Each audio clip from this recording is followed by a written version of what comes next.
चलो जी। चलो जी। Contract act का ना, हम अगर सिंपली देखें ना, तो ये मैंने आपको रखा है कि जी कंट्रैक्ट क्या है। कंट्रैक्ट कहता है कि जी एक पहले प्रॉमिस बनता है। मतलब एक बंदा ऑफर देता है। ठीक है। एक बंदा ऑफर देता है कि जी मैं आपके लिए ये काम करता हूँ या ये आपके लिए काम करने से इनकार करता हूँ, मतलब ये आपके लिए काम नहीं करूंगा या मैं किसी के पास ये काम नहीं करूंगा। ठीक है। वो ऑफर दे रहा है। ऑफर पॉजिटिव भी है, नेगेटिव भी है। ठीक है। पॉजिटिव है कि जी मैं आपके लिए ये काम करता हूँ। नेगेटिव ये है कि जी मैं आपके लिए ये काम नहीं करूंगा या फलां का काम ये नहीं करूंगा, मैं ये काम नहीं करूंगा। ठीक है। ऑफर दे रही है, एक बंदा ऑफर देता है तो दूसरा उसको एक्सेप्ट कर लेता है, तो ये बन जाता है प्रॉमिस। ये बन जाता है प्रॉमिस। प्रॉमिस में जब कंसिडरेशन आए कि जी आप मेरे लिए ये काम किया तो मैं आपको ये अवार्ड दूंगा, ये पैसे दूंगा, और ये मैं आपको ये चीज दूंगा। ठीक है। तो ये आपकी कंसिडरेशन आ जाएगी, मतलब प्रॉमिस में अगर आ जाएगी कंसिडरेशन, तो ये एग्रीमेंट बन जाता है। एग्रीमेंट ये भी है कि जी आप जाए मिस्टर ए का मर्डर करें, मैं आपको 5 लाख दूंगा, तो वो एग्रीमेंट है। आप जी मेरे पास शाम को खाने के लिए आए तो मैं आपको मटन खिलाऊंगा, ये भी एग्रीमेंट है। तो सोशल एग्रीमेंट है, अनलॉफुल एग्रीमेंट है। मतलब ये आप जब भी एग्रीमेंट प्रॉमिस के साथ एग्रीमेंट कंसिडरेशन आ जाती है, तो वो एग्रीमेंट बन जाता है। और सारे एग्रीमेंट इन्फोर्सेबल बल्ला नहीं होते। मतलब जो अनलॉफुल है, जैसे मैं कहूँ कि जी मैं आपको 5 लाख देता हूँ, जाके मिस्टर ए का मर्डर करें, तो ये एग्रीमेंट है, लेकिन ये अनलॉफुल है। यहाँ पे ऑब्जेक्ट अनलॉफुल है और इसको इन्फोर्स नहीं करवा सकते। तो ऐसे एग्रीमेंट जो इन्फोर्स नहीं हो सकते वो वाइड एग्रीमेंट है। और ऐसे एग्रीमेंट जिनको हम इन्फोर्स करवा सकते हैं, कि जी मैं आपको 5 लाख की कार सेल करता हूँ, वो कहते हैं ठीक है। तो ये जो 5 लाख की कार सेल की है, मतलब वो ये यहाँ पे लाफुल ऑब्जेक्ट है, लाफुल कंसिडरेशन है। ठीक है। तो ऐसे एग्रीमेंट को हम इन्फोर्स करवा सकते हैं। तो ऐसा एग्रीमेंट जिसको हम लॉफुली इन्फोर्स करवा सकते हैं, उसको कहते हैं कि जी वो आपका उसको कहते हैं कि जी वो कंट्रैक्ट है। ऐसे एग्रीमेंट जिसको हम लॉफुली इन्फोर्स करवा सकते हैं, वो उसको हम कंट्रैक्ट कहते हैं। उसको कंट्रैक्ट कहते हैं। ठीक हो गया। आगे कहता है कि जी आपका वही वैलिड कंट्रैक्ट वो होते हैं जिसमें हम वो सारी वो फुलफिल कर रहे होते हैं, मतलब जिसमें आपकी सारी जो इसेंशियल्स है कंट्रैक्ट के वो फुलफिल हो रहे हैं, तो वो लॉफुल कंट्रैक्ट है। और दूसरा आपने पढ़ा करी वाइड कंट्रैक्ट, जिसमें इसेंशियल फुलफिल नहीं होते, वो वाइड है। मतलब आपका पार्टी कॉम्पिटेंट नहीं है, लॉफुल ऑब्जेक्ट नहीं है, लॉफुल कंसिडरेशन नहीं है, या फिर आपका फ्री कंसेंट नहीं है, तो ऐसे एग्रीमेंट को हम वाइड एग्रीमेंट कहेंगे। ठीक है। वाइड एग्रीमेंट कहेंगे। वाइडेबल एग्रीमेंट होता है कि जी ऐसा एग्रीमेंट जिसमें मतलब फ्री कंसेंट ना हो। जिसमें फ्री कंसेंट ना हो, मतलब आप पार्टी की कंसेंट फ्री ना हो, मतलब उसकी जो कंसेंट ली गई है वो फ्रॉड, मिसरिप्रेजेंटेशन, अनड्यू इन्फ्लुएंस या क्वेश्चन से ली गई है, तो ऐसे कंट्रैक्ट को हम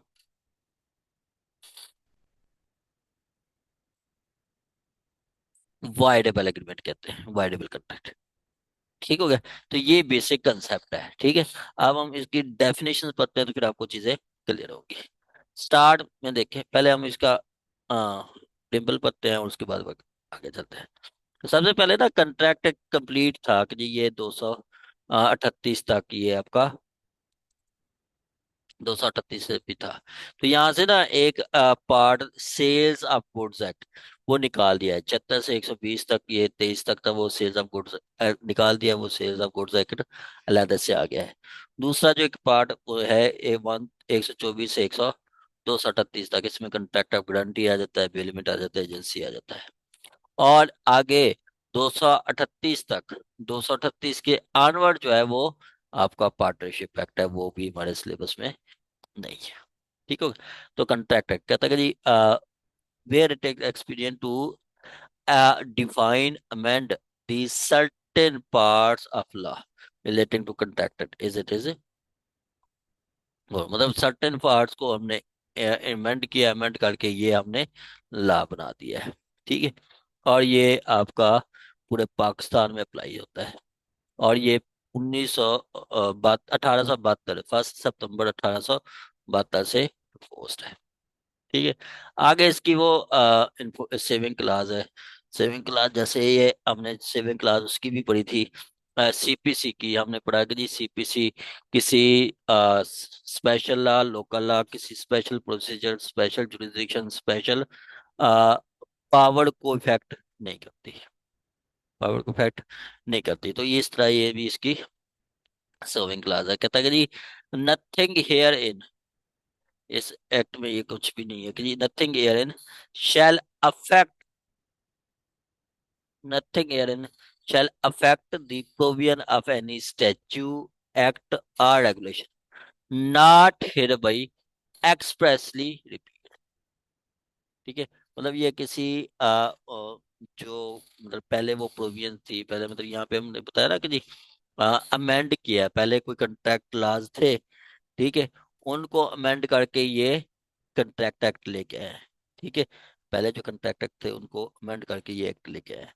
तो कहता है कि जी इससे पहले कोई कंट्रैक्ट एक्ट या स्टैट्यूट या रेगुलेशंस जो कंट्रैक्ट से डील करते थे, अगर अगर वो एक्सप्रेसली रिपील नहीं हुए तो वो उसको ये एक्ट इफेक्ट नहीं करेगा। मतलब वो भी चलते रहेंगे, वो भी चलते रहेंगे, मतलब उनको इफेक्ट नहीं करेगा। आगे कहता है ना ही ये contract act, nothing this act shall मतलब नॉर एनी यूजेज और कस्टम ऑफ ट्रेड, मतलब ये किसी कस्टम या यूजेज को भी ये इफेक्ट नहीं करेगा। मतलब किसी कस्टम या यूजेज में है कि जी 10 साल का बच्चा या 15 साल का बच्चा कंट्रैक्ट कर सकता है, एग्रीमेंट कर सकता है, तो ये कंट्रैक्ट एक्ट उसको भी इफेक्ट नहीं करेगा। मतलब यहाँ पे वो कहता है कि जी पार्टीज कम्पिटेंट होनी चाहिए। कम्पिटेंट पार्टीज की डेफिनेशन क्या बताता है आपकी, सेक्शन 12 में बताता है कम्पिटेंट पार्टी से मुराद कि जी पार्टी साउंडमेंट हो और मेजर हो। ठीक है। फिर साउंडमेंट की डेफिनेशन बताता है कि जी साउंडमेंट से मुराद वो जो अपने इंटरेस्ट के बारे में रैशनल जजमेंट कर सकते हैं। ठीक है। तो ये कंट्रैक्ट बताता है। और किसी कस्टम या किसी ट्रेड में है कि जी 15 साल का बच्चा कंट्रैक्ट कर सकता है, तो उसको कंट्रैक्ट एक्ट नहीं करेगा, उसको कंट्रैक्ट एक्ट वो नहीं करेगा, मतलब इफेक्ट नहीं करेगा। not any incident of any contract not inconsistent with the provision of this act। मतलब कहता है कि जी इस एक्ट के तहत जो कोई कंट्रैक्ट हुआ है, ठीक है, उसके जो कॉन्सिक्वेंसेस होंगे या उसके कॉन्सिक्वेंस से अगर कोई एक्ट में किसी में रेमेडी बताई गई है, तो उसको भी ये एक्ट जो है इफेक्ट नहीं करेगा। ठीक है। तो सिंपली कहा गया कि जी यही कंट्रैक्ट एक्ट किसी लॉ को जो पहले चल रहा था कंट्रैक्ट से रिलेटेड, वो अभी तक रिपील नहीं हुआ, तो उसको ये कंट्रैक्ट एक्ट इफेक्ट नहीं करेगा। या कोई लॉ था, एक्ट था, रेगुलेशन थी, या कोई कस्टम या यूजेज या ट्रेड जो इस एक्ट के अगेंस्ट नहीं है, उसको इफेक्ट नहीं करेगी। या इंसिडेंट ऑफ कंट्रैक्ट जो इस एक्ट के अगेंस्ट नहीं होगा, उसको भी ये कंट्रैक्ट एक्ट इफेक्ट नहीं करेगा। मतलब ये आपका बाकी कोई स्पेशल कोई कहीं पे बताया गया है, तो वो वैसे चलती रहेंगी, उनको इफेक्ट नहीं करेगा। आगे इंटरप्रिटेशन क्लास मतलब डेफिनेशन क्लास। मैं फिर बार बार कहता हूँ कि जी कोई भी एक्ट है, सीपीसी, सीआरपीसी, क्यूएसओ, कोई भी, अगर आपको डेफिनेशन आती है तो एक्ट आता है, वरना एक्ट नहीं आता, वरना एक्ट नहीं आता। चले। तो कहता है कि जी प्रपोजल मतलब ऑफर। कहता है in this act following words and expression as used in the following senses. कहता है इस एक्ट में हम प्रपोजल को इस सेंस में इस्तेमाल करेंगे, बाकी किसी एक्ट में कहीं पे और कुछ हो तो हमें कोई इससे कोई लेना देना नहीं है, हमें कोई गर्ज नहीं है, हमें कोई गर्ज नहीं है कि जी अगर किसी और एक्ट में कुछ बताया गया है, तो वैसे होगा, मुझे हमें कोई इससे नहीं है। इस एक्ट में प्रपोजल की डेफिनेशन नहीं है, ये हर एक्ट में मतलब जो भी है ना, हर एक्ट में ये लफ्ज लिखा होता है कि जी इस एक्ट की में इसकी डेफिनेशन ये है, बाकी कहीं पे कुछ और हो। मतलब जैसे बिल्डिंग की हम डेफिनेशन देखें, तो बिल्डिंग की डेफिनेशन जनरल क्लासेस के एक्ट में और है, रेंट प्रिंसेस एक्ट में और है। ठीक है। इसी तरह हम बाकी कोई टर्म्स इस्तेमाल होते हैं, तो वो उसकी टर्म्स की वो जो डेफिनेशन हम लेते हैं उसी कंटेक्स्ट से लेते हैं, मतलब जो हम पढ़ रहे होते हैं उसके कंटेक्स्ट से लेते हैं। ठीक है। तो वो बाकी किसी और जगह पे कुछ और हो सकता है, उससे हमारा कोई लेना देना नहीं होता। तो कहता है कि जी हम ये प्रपोजल की यहाँ पे डेफिनेशन हम ये लेंगे, बाकी किसी और एक्ट में किसी और जगह पे उसके कोई और मीनिंग है तो हमें उससे कोई फर्क नहीं पड़ता, हमें उससे कोई फर्क नहीं पड़ता। ठीक हो गया। चले, सबसे पहले कहता है प्रपोजल। प्रपोजल क्या कहता है? कहता है कि जी proposal when one person signify, when one person signify his assent, when one person signify his assent, uh, one person signify to another uh, of his willingness to do or abstain from doing। मतलब एक person किसी को कह रहा है कि जी मैं आपके लिए ये काम करूंगा या मैं आपके लिए ये काम नहीं करूंगा, मैं आपके लिए ये काम नहीं करूंगा। मतलब ये पॉजिटिव कॉन्ट्रैक्ट और negative contract, positive offer negative offer. मतलब यहाँ पे फवाद साहब हैं, फवाद साहब कहते हैं कि जी मैं कार सेल करूंगा ये हुजैफा साहब को, हुजैफा साहब को कह रहे हैं कि जी हुजैफा साहब मैं आपको कार सेल करता हूँ। या हुजैफा साहब को कहते हैं कि जी हुजैफा साहब अगर आप कहते हैं तो मैं 2 महीने रुक जाता हूँ, कार नहीं सेल करता। या आप कहते हैं तो मैं ये कार उमर को सेल नहीं करता। या आप कहते हैं तो मैं आपके लिए कोई और जॉब नहीं करूंगा, मतलब मैं आपके काम पास काम करता हूँ और मैं कहीं और काम नहीं करूंगा, मतलब मैं आपके लिए ये काम नहीं करूंगा। ठीक है। पहले वो कह रहा है कि जी ये आपके लिए काम ये करूंगा, तो दूसरा वो कहता है कि जी ये आपके लिए काम नहीं करूंगा। तो दोनों ऑफर है, पॉजिटिव ऑफर भी है नेगेटिव ऑफर भी है। ठीक है। With a view to obtaining the assent of other to such act और abstinence, दूसरे पर्सन की असेंट लेने के लिए अगर आप कहें तो मैं आपके लिए ये काम करता हूँ, आप कहें तो मैं आपके लिए ये काम नहीं करूंगा, मैं ये आपके लिए काम नहीं करूंगा, आपके लिए काम करता हूँ, ये आपके लिए काम नहीं करूंगा। और ये इसमें बताया गया है कि जी मैं आपके लिए काम नहीं करता, तो इसको कहते हैं ऑफर है कि जी मैं आपको मोबाइल सेल करता हूँ। ठीक है। या आप कहते हैं तो मैं 1 हफ्ता रुक जाता हूँ, 1 महीना रुक जाता हूँ, किसी को सेल नहीं करूंगा, फिर आप मुझसे ले लें। या आप कहते हैं तो मैं फलां के पास काम नहीं करूंगा। ठीक है। जैसे अक्सर कॉन्ट्रैक्ट होता है ना वो जो जैसे बड़े बड़े लोग हैं वो किसी को हायर भी करते हैं तो वो कह देते हैं कि जी एक तो आपने हमारे पास काम करना है, दूसरा आपने किसी और के पास काम नहीं करना, जितनी देर हमारे पास काम करना है किसी और के पास काम नहीं करना। ठीक है। और इसी तरह वो बड़े बड़े प्रोड्यूसर जो हैं वो भी किसी एक्टर्स को हायर करते हैं तो वो कहते हैं कि जी आपने मेरे पास जितनी देर काम करना है आपने किसी और के पास काम नहीं करना। तो वो आपका अगला बंदा, मतलब ये ऑफर ये एक जो पर्सन ऑफर दे रहा है कि जी मैं आपके पास करूंगा और दूसरों के पास नहीं करूंगा, तो ये ऑफर है, पॉजिटिव भी है और नेगेटिव भी है। और यही ऑफर जब एक्सेप्ट हो जाती है तो ये बन जाती है प्रॉमिस। कहता है when the person to whom proposal is made signify his assent thereto। मतलब फवाद साहब ने कहा कि जी मैं कार सेल करता हूँ और हुजैफा साहब कहते हैं जी ठीक है मैं कार खरीदता हूँ, तो ये प्रॉमिस हो गया, ये प्रॉमिस हो गया। ठीक है। फवाद साहब कहते हैं कि जी मतलब हुजैफा साहब मैं आपके घर काम करूंगा और मैं जितनी देर आपके घर काम करूंगा बाहर किसी और के पास काम भी नहीं करूंगा। ठीक है। तो ये दोनों पॉजिटिव और नेगेटिव ऑफर दोनों हो गए। और हुजैफा साहब कहते हैं ठीक है जी आप आ जाएं मेरे पास काम करने के लिए। तो ये उन्होंने ऑफर की है फवाद साहब ने, और हुजैफा ने एक्सेप्ट की है, हुजैफा ने एक्सेप्ट किया है, तो ये प्रॉमिस बन गया है, ये प्रॉमिस बन गया है। when the person to whom proposal is made signify his assent thereto, the proposal is said to be accepted। Proposal accept हो गया, जब प्रपोजल एक्सेप्ट हो जाता है तो वो प्रॉमिस बन जाता है, जब प्रपोजल एक्सेप्ट हो जाता है तो वो प्रॉमिस बन जाता है।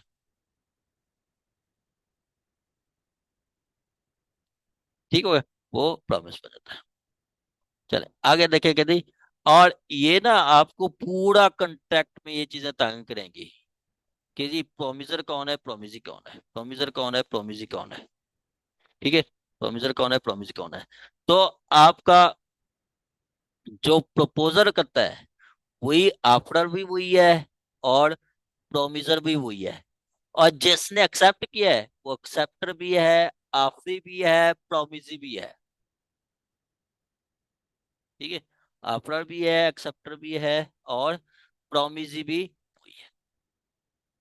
ठीक है, the person making proposal is called promiser, और the person accepting the proposal is called promise, is called promise।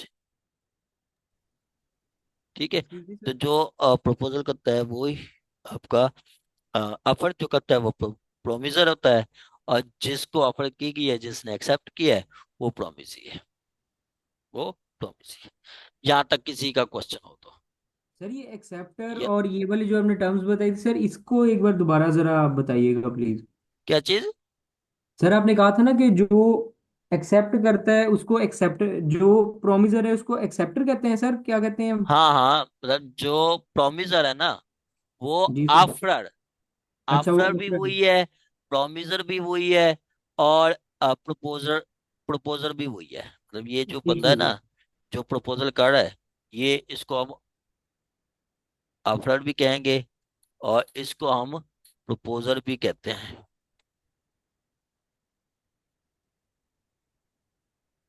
Proposer भी वही है, और आफ्टर भी वही है, और ये प्रोमिसर भी वही है, प्रोमिसर भी वही वही है। ठीक है, और offerer, ये, और इसी तरह जो एक्सेप्ट कर रहा है वो प्रोमिस ही है। ये बंदा आपका प्रोमिस भी है, इसको हम एक्सेप्टर भी कहते हैं, और यही बंदा आपका, और एक्सेप्टर भी है, और आफरी भी है, आफरी भी है। मतलब इसको ही ऑफर की गई थी, तो ये आफरी भी है, आफरी भी, आफरी भी यही है। ठीक हो गया। तो मतलब ये आगे ना मैं फिर कह रहा हूँ कि जी आगे आपको बहुत तंग करता है कि जी offer proposer, offer proposer, offer, ये उसकी बात कर रहा है। चले आगे किताब का कंसिडरेशन। क्या? कंसिडरेशन। कंसिडरेशन क्या है?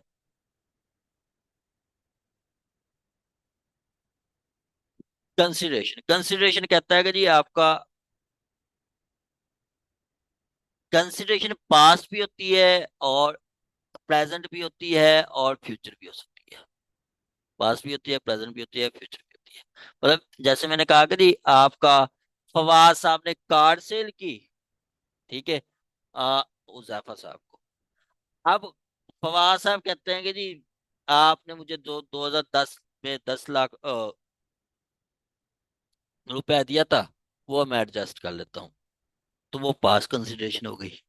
और अभी करंट, करंट वो जो 1 लाख 2 लाख पे कर रहे हैं, वो आपकी प्रेजेंट होगी। मतलब 40 लाख की कार है, पहले 10 लाख दिया था, आज 10 लाख पे कर रहे हैं, बाकी 20 लाख वो कहता है कि जी मैं आपको आज मार्च में दे दूंगा। तो ये फ्यूचर कंसिडरेशन है, ये फ्यूचर कंसिडरेशन। तो कंसिडरेशन पास्ट भी हो सकती है, प्रेजेंट भी हो सकती है, फ्यूचर भी हो सकती है। ठीक है, अब consideration, some consideration something return कहता है when at the desire of promisor, when at the desire of promisor, के the promisee or any other person has done or abstained from doing, or does or abstain from doing, or promise to do or abstain from doing something, such act or abstinence or promise is called consideration for the consideration for the promise। ठीक है, अब कहता है कि जी आप as the desire आप, Dzire of promisor, promisor की Dzire पे देखें। प्रोमिसर कौन है? प्रोमिसर आपका फवाद साहब प्रोमिसर है। फवाद साहब कहते हैं कि जी मैं आपको कार सेल करता हूँ। ठीक है, फवाद क्या कहता है कि जी मैं आपको कार सेल करता हूँ। ये फवाद साहब प्रोमिसर है।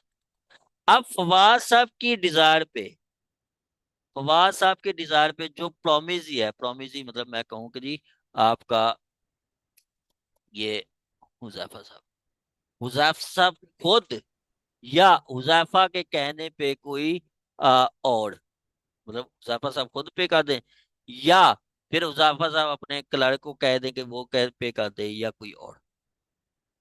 ठीक है, या दी promisee or any other person has done or abstained from, कि जी promisee ने उसको कोई पहले पेमेंट की थी। ठीक है, या उसके लिए कोई काम उन्होंने नहीं किया था। कि जी मैं, वो कहता कि जी आप मैं आपको कार्ड देता हूँ, आप मिस्टर ए से शादी ना करें। मैं आपको कार्ड देता हूँ मिस्टर ए से, आप शादी मिस ए से शादी ना करें। ठीक है, या आप जो है ना, मैं आपको कार्ड देता हूँ कि जी आप जो है अ, आप जो है ना वकालत ना छोड़ें। ठीक है, तो ये abstain फ्रॉम, ठीक है, ये abstain फ्रॉम डूइंग में आएगा। तो जो प्रोमिजी कुछ करता है या कुछ करने से रुक जाता है, ये मतलब पास में जो कुछ किया है, या प्रेजेंट में does or abstain from doing, कि जी प्रेजेंट में वो सिंपली हम पॉजिटिव लेके चले, तो वो पास में कोई पेमेंट की थी, हैज डन, मतलब पास में कोई पेमेंट की थी, या डज जो अभी पेमेंट करता है, या promise to do, promise to do abstain from doing, या फिर प्रॉमिस करता है आपका, मतलब फ्यूचर का, कि जी मैं आपको महीने तक पेमेंट करूंगा समथिंग। तो कहता है कि जी ये सच एक्ट आर abstinence, मतलब सच एक्ट करे जो उसने पेमेंट की, या उसके लिए जो कोई काम करने से रोक दिया है। ठीक है, abstinence और promise is called consideration for the, इसको कंसीडरेशन कहते हैं फॉर दी प्रॉमिस। ठीक हो गया। तो सिंपली प्रोमिसर के डिजायर पे जो कुछ भी प्रोमिस ही करता है वो कंसीडरेशन, जो कोई पेमेंट करता है, जो कुछ भी करता है वो कंसीडरेशन। सर जैसे आपने क्लियर है? एग्जांपल दिया है, सर जैसे आपने एग्जांपल दिया, give you the card, you don't marry the this person, तो इसमें जो you don't marry the other person, जो अगर वो बंदा मैरी नहीं करेगा तो वो कंसिडरेशन कंसिडर की जाएगी, राइट? हाँ, वही कंसीडरेशन है मैडम, ओके। वही कंसीडरेशन होगी ना। मतलब वो कंसीडरेशन हुई है कि जो कुछ भी प्रोमिसर करेगा, वो पॉजिटिव में करे नेगेटिव में करे, उसके लिए क्या कोई उसके कहने पे कोई काम करता है या उसके कहने से कोई काम रुक जाता है, तो ये प्रोमिस है। जी सर। चल, ठीक है। तो कंसिडरेशन यही है, कंसिडरेशन यही है कि जी आपका वो, सर थोड़ा सा शॉर्टली सा रिपीट कर दो। मैडम कंसिडरेशन का मैं यही कहता हूँ कि जी जो एक बंदे ने ऑफर की है, ठीक है, एक बंदे ने ऑफर की है, जो ऑफर है, मतलब ऑफर ऑफर की है, मतलब आपके फवाद साहब ने, ठीक है, वो प्रोमिसर है। अब फवाद साहब के कहने पे जो कुछ वो प्रोमिसी, मतलब ये प्रोमिसी आपका हुजैफा साहब जो कुछ भी करेंगे वो कंसिडरेशन होगी प्रॉमिस की। वो पॉजिटिव में भी हो सकती है, नेगेटिव में भी हो सकती है। ठीक है, मतलब सर मेरा एक प्रोमिसर के क्वेश्चन कहने है। पे प्रोमिसी जो कुछ भी करता है, बस। आप देखे ना वो, सपोज के मैं फवाद साहब का कहूंगा जी, फवाद साहब ने कहा कि जी मैं आपको कार सेल करता हूँ, आप मुझे 5 लाख पे करें, आप मुझे 5 लाख पे करें। तो फवाद साहब ने जो कार मतलब हेलो। तो फवाद साहब ने कहा कि जी मैं आपको कार सेल करता हूँ, आप मुझे 5 लाख पे करें, और फवाद साहब के कहने पे उजैफा उसको 5 लाख देता है, तो वो कंसिडरेशन है। उसका कहता है मैं आपको कार सेल करता हूँ, आप मुझे चर्च दें, तो वो चार्ज कंसिडरेशन है। मैं आपको कार से सेल करता हूँ, आप आपको कार सेल करता हूँ, आप चाहे मिस्टर ए का मर्डर कर दें, तो मिस्टर ए का जो मर्डर है वो कंसिडरेशन है उस प्रॉमिस की। ठीक है। इन रिटर्न मैं आपको कार सेल करता हूँ कि जी आप वकालत ना छोड़ें, जज को रहने दें, आप वकालत ना छोड़ें। ठीक है, तो वकालत ना छोड़ना वो कंसिडरेशन है, वो कंसिडरेशन है। तो प्रोमिसर के कहने पे जो कुछ भी प्रोमिस करता है या रुक जाता है करने से, प्रोमिस कुछ करता है या कुछ करने से रुक जाता है, इसको हम कहते हैं कंसिडरेशन। सर मेरा एक क्वेश्चन है। जी मैडम।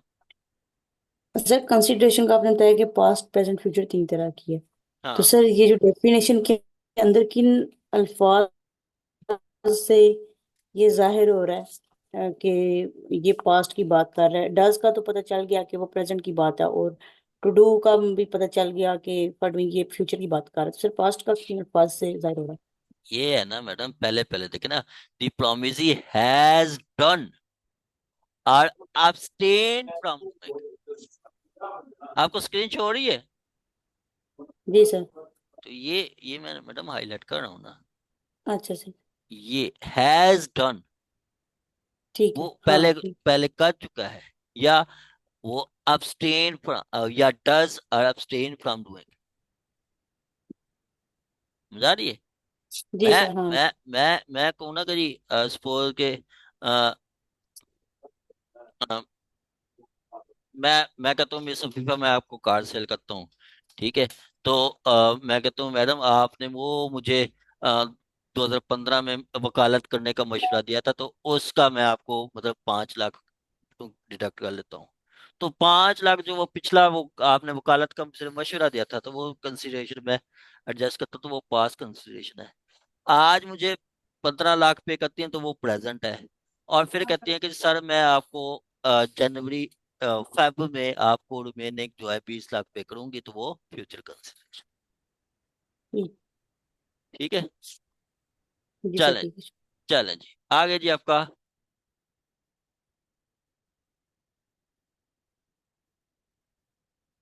आगे कहता है जी every promise and every set of promises forming consideration is forming consideration for each other is called. ठीक है, मतलब प्रॉमिस के अंदर कंसिडरेशन आ जाए तो वो एग्रीमेंट बन जाएगा। मतलब देखे ना, फवाद साहब ने कहा कि जी मैं आपको कार सेल करता हूँ, मुजफ्फर साहब कहते हैं ठीक है मैं कार परचेज करता हूँ, तो ये प्रॉमिस है, ये प्रॉमिस है बस। अब वो कहेगा कि जी मैं आपसे 10 लाख लूंगा या 20 लाख लूंगा। ठीक है, तो ये कंसिडरेशन है। या मैं कार सेल करता हूँ, आप कार के लिए ये कि जी मिस्टर ए का आपने कत्ल करना है, ये कंसिडरेशन है। मैं आपको कार देता हूँ, बस आपने वकालत नहीं छोड़नी, ये कंसिडरेशन है। मैं आपको कार देता हूँ लेकिन आप मुझे हफ्ते में 2 दफा लाहौर का विजिट कराना है, ये कंसिडरेशन है। ठीक है, तो प्रॉमिस के साथ जब कंसिडरेशन आ जाती है तो वो बन जाता है एग्रीमेंट। अब एग्रीमेंट ब्रॉडर सेंस है, मतलब ब्रॉड सेंस है एग्रीमेंट की। कंट्रैक्ट, कंट्रैक्ट उसका एक समझ ले कि जी सब डिवीजन है। कंट्रैक्ट जितने भी होते हैं सबसे पहले एग्रीमेंट होते हैं,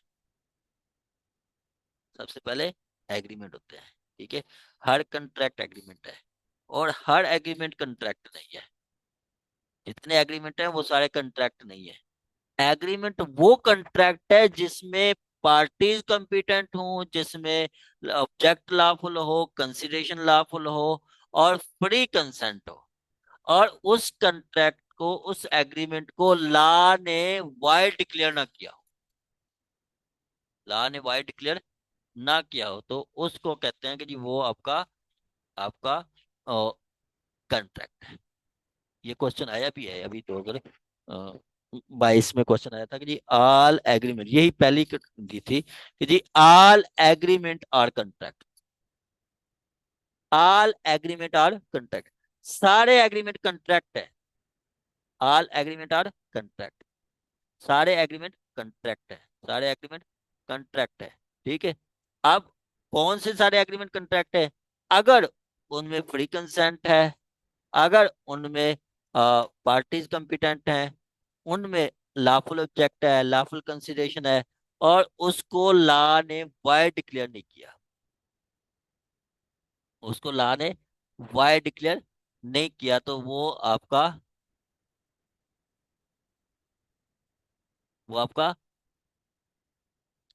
वैलिड कॉन्ट्रैक्ट है। ये क्वेश्चन आया है।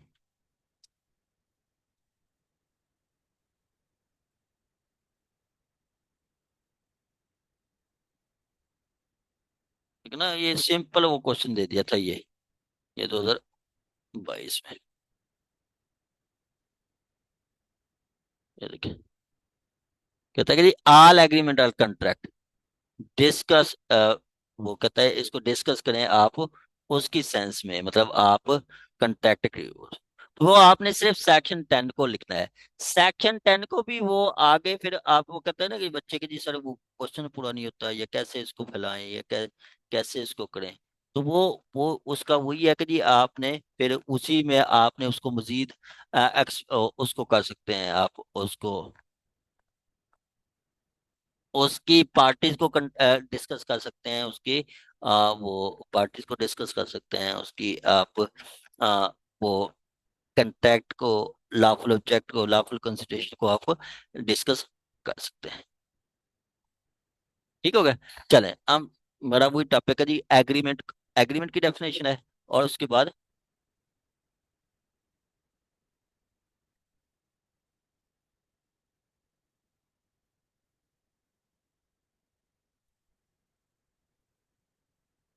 ये एग्रीमेंट है। एग्रीमेंट आपके मतलब वही सोशल एग्रीमेंट भी है, और आपका दूसरे एग्रीमेंट की डेफिनेशन काफी है, सोशल एग्रीमेंट भी है, और अनलॉफुल एग्रीमेंट भी है, और इस तरह बाकी भी है। ठीक है, इसको हम फर्दर आगे जाके पढ़ेंगे। अब एक है प्रॉमिस, और एक है रेसिप्रोकल प्रॉमिस।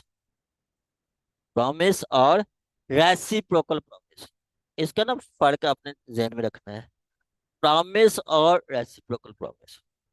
प्रॉमिस देखें, फवाद साहब ने कहा कि जी मैं आपको कार सेल करता हूँ, हुजाफा साहब कहते हैं मैं कार खरीदता हूँ। ठीक है, ये प्रॉमिस है, ये प्रॉमिस है। ठीक है, फवाद साहब ने कहा कि जी मैं आपको संडे वाले दिन गाड़ी आपके घर भेज दूंगा। फवाद साहब ने कहा संडे वाले दिन आपकी गाड़ी गाड़ी आपके घर भेज दूंगा। तो ये एक प्रॉमिस है, ये एक प्रॉमिस है। ठीक है, ये एक प्रॉमिस है। अब फवाद साहब यहाँ पे बाउंड है, फवाद साहब बाउंड है, लाजमी संडे को भेजेंगे। अगर फवाद साहब ने संडे को नहीं भेजा, तो वो ब्रीच कर गए हैं, वो उस ब्रीच के वो कंपनसेशन पे करेंगे। तो ये एक प्रॉमिस है, ये एक प्रॉमिस है। अगर प्रॉमिस दो हो जाते हैं, प्रॉमिस दो हो जाते हैं, तो उसको कहते हैं रेसिप्रोकल प्रॉमिस। उसको कहते हैं रेसिप्रोकल प्रॉमिस। मतलब फवाद साहब कहते हैं कि जी मैं आपको संडे वाले दिन कार आपके घर भेज दूंगा। तो दूसरा ये आपका दूसरा जो है वो दूसरा जो, मतलब ये आपका प्रोमिसर कहता है कि जी संडे वाले दिन डिलीवरी कर दूंगा। प्रोमिस ही मतलब हुजाफा, हुजाफा कहता है कि जी मैं संडे वाले दिन सर आपको 5 लाख दे दूंगा। तो यहाँ पे दो प्रॉमिस आ गए, यहाँ पे दो प्रॉमिस आ गए। अब जब दो प्रॉमिस आ जाते हैं, तो उसको रेसिप्रोकल प्रॉमिस कहते हैं, इसको रेसिप्रोकल प्रॉमिस। फिर आगे सेक्शन 51 में बताता है कि जी रेसिप्रोकल प्रॉमिस हो तो उसका ऑर्डर क्या होगा। रेसिप्रोकल प्रॉमिस होंगे तो ऑर्डर वही होगा जो पार्टीज तय करेंगी। अगर पार्टीज तय नहीं करती, तो फिर वो जो हमारा लॉ कहेगा, या हमारा कस्टम ऑफ बिजनेस कहेगा, नेचर ऑफ बिजनेस कहेगी। ठीक है, नेचर इसके एग्जांपल मैं दूं तो कभी सपोज कि हम अगर ऑनलाइन कुछ चीज मंगवानी होती है, तो उसका कस्टम ये है कि जी पहले हम पेमेंट करते हैं, फिर हमें चीज आती है। हम शॉप से जाके कुछ चीज लें, तो पहले हम वो चीज लेते हैं, बाद में पेमेंट करते हैं। तो ये हमारी नेचर है, वो मतलब नेचर ऑफ बिजनेस बता रहा है, नेचर ऑफ बिजनेस बता रहा है कि जी ये सिचुएशन। क्लियर है? तो यहाँ पे वो कह रहा है कि जी आप रेसिप्रोकल प्रॉमिस की क्या डेफिनेशन बताता है? कहता है promise, promise consideration are part of consideration. Promise, promise consideration या part of consideration for each other, for each other called reciprocal. मतलब जहां पे कंसिडरेशन दोनों तरफ से हो। क्या? दोनों तरफ से कंसिडरेशन हो, दोनों की तरफ कंसिडरेशन है तो वो रेसिप्रोकल प्रॉमिस बन जाता है। ठीक है, तो हमने पढ़ा है ना कि प्रॉमिस है तो कंसिडरेशन है, कंसिडरेशन है तो वो आपका प्रॉमिस प्लस कंसिडरेशन, वो आपका एग्रीमेंट बन जाता है। तो यहाँ पे अगर दोनों की एग्रीमेंट मतलब कंसिडरेशन है, मतलब दो प्रॉमिस है दो कंसिडरेशन है, तो उसको हम कहेंगे कि जी वो रेसिप्रोकल प्रॉमिस है। रेसिप्रोकल प्रॉमिस है। 51 में वो आगे बताता है कि जी अगर रेसिप्रोकल प्रॉमिस है मतलब दो प्रॉमिस आ गए हैं, तो पहले कौन सा प्रॉमिस फुलफिल होगा? तो वो कहता है जो पार्टीज तय कर देंगी, जो पार्टीज तय कर देंगी। तो वो अब यहाँ पे देखे ना, मैं संडे वाले दिन आपको कार्ड दे दूंगा, और ये दूसरा प्रोमिसर कहता है मैं आपको संडे वाले दिन डिलीवरी कर दूंगा, मतलब प्रोमिसर ऑफ फवाद साहब। और यही हुजैफा साहब कहते हैं कि जी मैं संडे वाले दिन आपको 5 लाख पे कर दूंगा। अब दो प्रॉमिस आ गए हैं। क्या? दो प्रॉमिस आ गए हैं। तो दो प्रॉमिस आ गए तो इनका आर्डर क्या होगा? इनका आर्डर क्या होगा कि मतलब क्या पहले 5 लाख जाएगा या पहले कार जाएगी? तो कहता है इसका आर्डर वही होगा जो पार्टीज तय करेंगी। जो पार्टीज मतलब यही प्रोमिसर और प्रोमिसी, वो तो जो तय करेंगी वही होगा। अगर पार्टी तय नहीं करती, वो ऐसी कोई क्लास सेट नहीं करती, तो फिर कहता है वही होगा जो वही होगा जो ला कहता है, जो ला कहता है, जो ला कहता है वो वही होगा। अब मतलब यहाँ पे अगर पार्टी कह देती है कि जी वो फवाद साहब कहते हैं कि जी मैं शाम को आपको गाड़ी भेजूंगा 5 बजे। ठीक है, आप मुझे 3 बजे पेमेंट कर देना, फिर मैं आपको 5 बजे गाड़ी भेज दूंगा। तो वो कहते हैं ठीक है 3 बजे मैं पेमेंट कर दूंगा। तो 3 बजे पेमेंट आएगी तो गाड़ी आएगी, वरना गाड़ी नहीं आएगी। ठीक है, मतलब वो गाड़ी देने का वो बॉन्ड नहीं होगा। इसी तरह अब वो जब मतलब अगर पेमेंट नहीं आती तो वह गाड़ी नहीं आएगी। यही इसी तरह वो कह देता है कि जी आप मैं 5 बजे गाड़ी भेज दूंगा, आप बेशक संडे रात 10 बजे तक आप पेमेंट कर देना, तो फिर वो पहले गाड़ी आएगी बाद में पेमेंट आएगी। ठीक है, ये होगा आपका रेसिप्रोकल। ठीक है, रेसिप्रोकल प्रॉमिस में दो प्रॉमिस होते हैं और कंसिडरेशन दोनों के लिए होते हैं, ईच अदर के लिए कंसिडरेशन। जी क्लियर है? जी सर हम इसकी डेफिनेशन याद करने के लिए अगर ये अल्फाज छोड़ दें स्टार्ट वाले, प्रोमिसेस विच फ्रॉम दी, यहाँ से शुरू करें, consideration are part of the consideration for each other is called reciprocal, ये भी ठीक नहीं है सर? मैं फिर कहता हूँ कि जी जो हमारा ला कहता है ना, वो उसको हम फॉलो करें, इधर उधर ना जाए, तो फिर वो कंसेप्ट डेफिनेशन क्लास में तकरीबन हम फिर बाद में गलती कराते हैं। ठीक है, डेफिनेशन क्लास आप तकरीबन याद करें, बाकी आप जो अच्छा कंसेप्ट होगा ना वो बेहतरीन होगा। ठीक, ठीक है। ठीक है तो, सर। हाँ, बाकी जो होगा वो ठीक। चले जी, यहाँ तक किसी का कोई क्वेश्चन हो तो, any one any question, any one any question? Sir मेरा सवाल है सर। जी सर।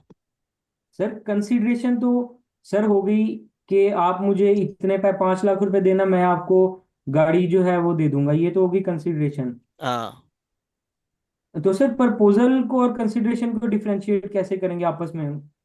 प्रपोजल तो है ना, सुन ले उजाफर साहब, प्रपोजल ऑफर है।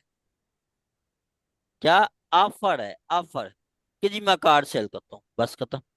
मैं अच्छा अच्छा। कार सेल करता हूँ, मैं जो है ना वो मोबाइल सेल करता हूँ, या मैं अपनी आपको सर्विस देना चाहता हूँ। ठीक है, या मैं आपके पास गाना गाऊंगा, या मैं आपके घर आके डांस करना चाहता हूँ। ठीक है, या मैं आपको पढ़ाना चाहता हूँ, या मैं आपको मतलब लीगली जो ना असिस्ट करना चाहता हूँ। ये सारे प्रपोजल हैं, ऑफर है। ठीक सर। सर वो डेफिनेशन पढ़े ना तो तकरीबन मिलती जुलती सी लगती है, तो सर इसलिए थोड़ी कंफ्यूजन हो रही ये थी। दोबारा आप सभा पढ़ेगी ना तो चीजें क्लियर हो जाएंगी, परेशान ना हो आप। इजी हो जी जाए, सर। इजी हो जाए, इजी हो जाए, इजी हो जाए। आपको यहाँ पर जो चीज समझ नहीं आ रही ना वो दोबारा पूछना है। देने के टाइम आपने लाजमी पढ़ना है। ठीक है। मैं ना बार बार कहता हूँ कि जी जी सर। आप जब आए पढ़ के आए। जो हमारा टॉपिक है ना आपको पता चल जाता है कि जी आज हमने क्या पढ़ना है, डे टाइम शेड्यूल भी आ जाता है। शेड्यूल लेट भी हो तो फिर भी आपको इम्प्लाइड होता है कि जी हमने अगले दिन ये पढ़ना है। अगले दिन हमने ये पढ़ना है, मतलब जी सपोज सर। कि आज हम 8 5 सेक्शन तक पढ़ते हैं, तो डेफिनेटली अगले दिन 6 से स्टार्ट करेंगे। तो आप ना कोशिश करें वो पढ़ के आए, पढ़ के आएंगे तो बहुत फायदा होगा, समझने में आसानी होगी। और फिर दोबारा वो चीजें समझें, फिर खुद पढ़ें रात को। ठीक है, मतलब पढ़ के आए फिर क्लास में पढ़ें, फिर रात को फिर पढ़ के सोएं। तो वो जो अंडरस्टैंडिंग बनेगी ना वो कमाल होगी, और वो एवर लास्टिंग, वो कभी नहीं खत्म होती। मैं इधर जो लाइव में क्लास में बच्चे आते हैं ना, मैं सुनता हूँ। फिर कच्चा के बच्चे हैं, उनसे मैंने ओथ लिया है कि जी आपने लाइव क्लास तो 5 6 साढ़े 5 बजे खत्म हो जाती है। मैं कहता हूँ कि जी आपने जाके पढ़ के सोना है, बगैर पढ़े सोना नहीं है। मतलब जो आप पढ़े यहाँ पे पढ़े ना, घर जाके पढ़ के सोना है। वो चंद बच्चों ने ओथ दिया है, वो कहते हैं सर कमाल हो गया है। अब वो कभी भी वो उनको मतलब वो मिस नहीं होता, मतलब वो पढ़ाते भी हैं, वो क्लास फिर सबसे आगे जा रहे हैं। तो ये इस तरह आप ओथ दें कि जी रात को आप पढ़ के सोया करेंगे तो फिर कमाल हो जाएगा। चलें जी, आगे जी आपका agreement not enforceable by law is called wide agreement. ऐसे एग्रीमेंट जो जिसको लॉफुली हम इन्फोर्स नहीं करवा सकते, ऐसे एग्रीमेंट जिनको हम लॉफुली इन्फोर्स नहीं करवा सकते, वो वाइड एग्रीमेंट है। वो वाइड एग्रीमेंट है जो जिसको, अब ये जो एसेंशियल है ना, इनमें से कोई चीज भी मिस नहीं है तो वो वाइड एग्रीमेंट है। इनको हम इन्फोर्स नहीं करवा सकते। ठीक है, मतलब आपका पार्टीज फ्री कंसेंट नहीं है, इन्फोर्स नहीं करवा सकते। आपका पार्टीज कॉम्पिटेंट नहीं है, इन्फोर्स नहीं करवा सकते। आपका लॉफुल ऑब्जेक्ट नहीं है, इन्फोर्स नहीं करवा सकते। लॉफुल कंसिडरेशन नहीं है, इन्फोर्स नहीं करवा सकते। या लॉ ने जिसको सिरे से ही वाइड डिक्लेयर कर दिया है, जैसे 26 है कि जी आप किसी को शादी के लिए फोर्स नहीं कर सकते। 27 है कि जी आप किसी को बिजनेस नहीं रोक सकते, बिजनेस प्रोफेशन या ट्रेड से नहीं रोक सकते। 28 है किसी को लीगल प्रोसीडिंग से नहीं रोक सकते। 29 है अनसर्टेन कंट्रैक्ट। 30 है कि जी जो सट्टा लगाते हैं, बिट लगाते हैं वो। या 56 है कि जी ये ऐसे कंट्रैक्ट जो फ्रस्ट्रेट हो जाए, जो मतलब सरकमस्टांसेस की वजह से बाद में अनलॉफुल या वो हो गए। तो ऐसे कंट्रैक्ट की वो बात करता है कि वो आपका इन्फोर्स नहीं हो सकते। ठीक है। तो वो कहता है कि जी ऐसे कॉन्ट्रैक्ट जो इन्फोर्स नहीं हो सकते उनको हम कहते हैं वाइड एग्रीमेंट, को कहते हैं वाइड एग्रीमेंट। फिर वाइड की ना दो इकसाम है, मतलब एक है वाइड एब इनिशियो, वाइड एब इनिशियो, और दूसरा है कि जी वाइड, जो है वाइड, वाइड कंट्रैक्ट और वाइड एब इनिशियो। वाइड एब इनिशियो होते हैं जो पहले दिन से वाइड हो, जो पहले दिन से वाइड हो, जो पहले दिन से वाइड हो। मतलब आप माइनर के साथ एग्रीमेंट करेंगे तो वो वाइड अब इनिशियो है, पहले दिन से वाइड है। आप किसी चीज को बिजनेस से रोकें वो पहले दिन से वाइड है। आप किसी को मतलब शादी के लिए कंपेल करें या शादी से किसी और का शादी करने से रोकें तो वो वाइड अब इनिशियो है। ठीक है। और वाइड एग्रीमेंट कौन से हैं? जो पहले ठीक होते हैं, बाद में वाइड हो जाते हैं।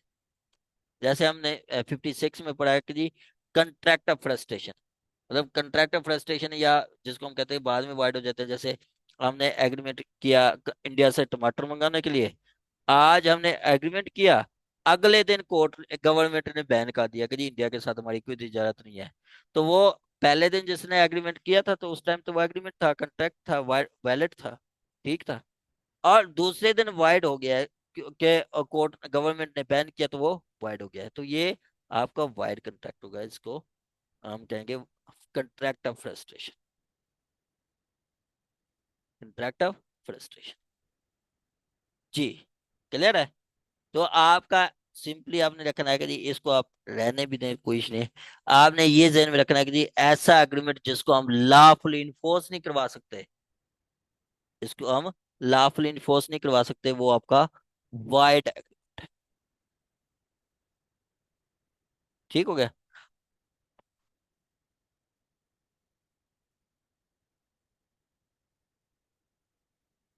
आगे कहता है कि एग्रीमेंट इन्फोर्सेबल वाला इज एग्रीमेंट, और ऐसा कोई एग्रीमेंट जिसको हम लॉफुली इन्फोर्स करवा सकते हैं वो कॉन्ट्रैक्ट। एग्रीमेंट जिसको लॉफुली इन्फोर्स करवा सकते हैं वो एग्रीमेंट, वो एग्रीमेंट है।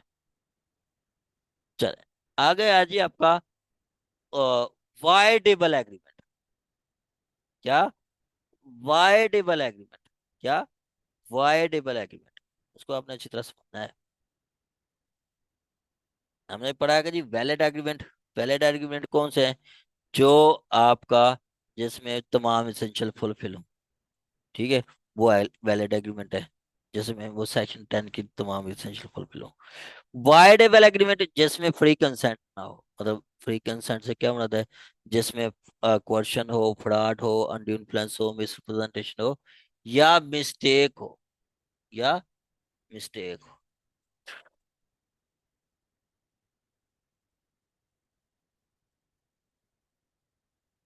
या वाइड एग्रीमेंट कौन से है? वाइड एग्रीमेंट वही जिसमें आपका कोई सेक्शन 10 का कोई इसेंशियल मिस हो, वो वाइड एग्रीमेंट। तो हम अभी पढ़ रहे हैं कि जी वाइडेबल एग्रीमेंट। वाइडेबल एग्रीमेंट कहता है कि जी enforceable by the law, enforceable by law at the option of one or more of the parties thereto. One or more of the parties thereto. Not at the option of other or other.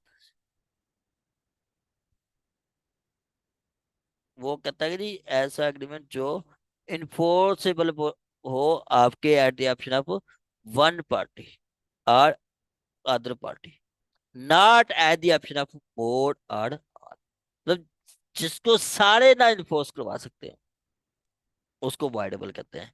मतलब जिसमें free consent ना हो। मैं इसकी example दूं ना, जैसे जैसे वो बताता है कोर्शन। क्या? कोर्शन। कोर्शन क्या है कि जी आपका मतलब वाइडेबल एग्रीमेंट के जी जिसमें फ्री कंसेंट हो। जैसे आपका कोर्शन है, मतलब जबर। अब सपोज के फवाद साहब ने गन पॉइंट पे हुजैफा को कहा कि जी मुझे कार सेल, मुझसे कार खरीदो। या हुजैफा गन पॉइंट पे फवाद को कहता है कि जी मुझे कार सेल करो वरना आज रात आपकी आखिरी रात है। इससे अच्छा है कि जी आप मुझे कार दो, मैं आपको कार के पैसे देता हूँ, तो मुझे कार दो। ठीक है।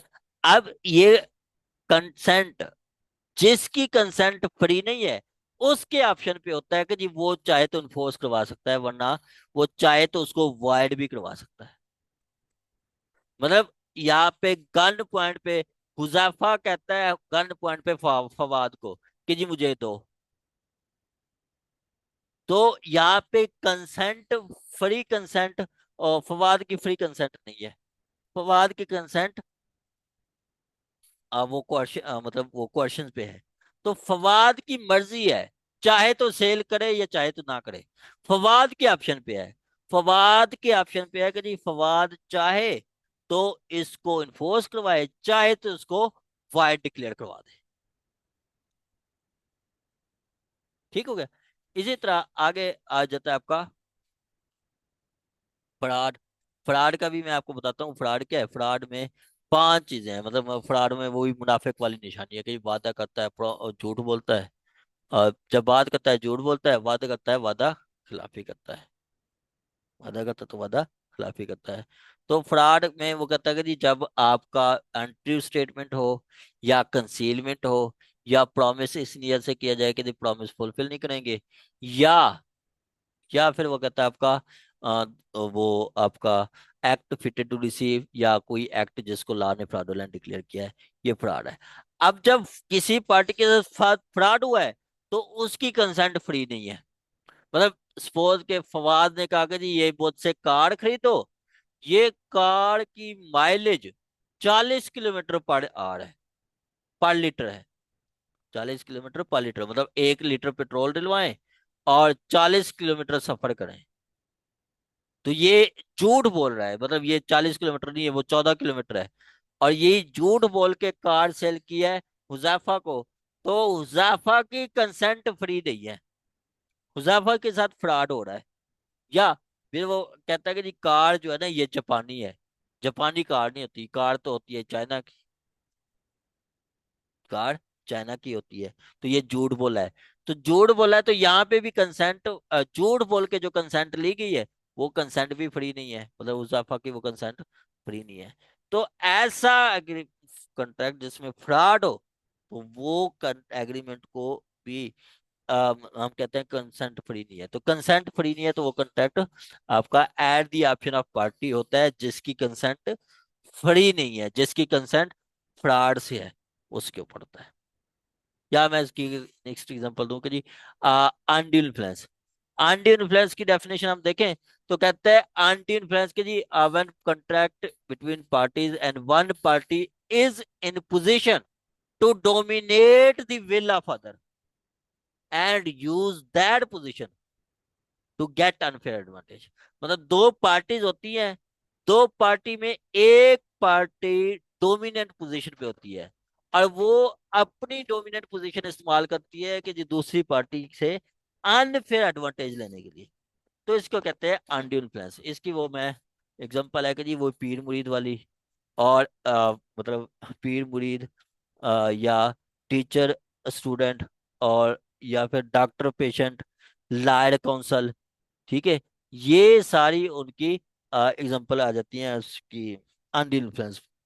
तो आप जहाँ पे अनडिल इन्फ्लुएंस आ जाता है वो दूसरी पार्टी की कंसेंट फ्री नहीं होती, मतलब बाप बेटे को कहता है कि जी अपना ये कार्ड मेरे नाम करवाओ, बेटा करवाया देगा। कौंसल वकील कहता है कि जी मैं आपको फांसी से बचाता हूँ, कार्ड मेरे नाम करवाओ। डॉक्टर पेशेंट को कहता है कि मैं आपको ऑपरेशन करता हूँ, आप कार्ड मेरे नाम करवाओ। इसी तरह प्रिंसिपल एजेंट कहता है, या पीर सही कहे, पीर से कह दे कि जी आपकी ये कार्ड है, आप मेरे नाम कराओ, मैं दुआ करूंगा आपको कार्ड मिलेगी। मुरीद कहता है सही, कोई नहीं परेशान ना थे सही, ये तो भी तुम्हारी दुआवां दे नाल है, ये तो ये कार्ड भी सही तुम्हारे तुम्हारी दुआवां दे नाल ही है, हाजिर है सही तुम्हारे वास्ते। मतलब वो मुरीद कह रहा है कि जी सर मैं नौकर, मैं ताबेदार, ये कार्ड भी आपकी दुआओं से है, आप कार्ड ले लें, आप कार ले लें।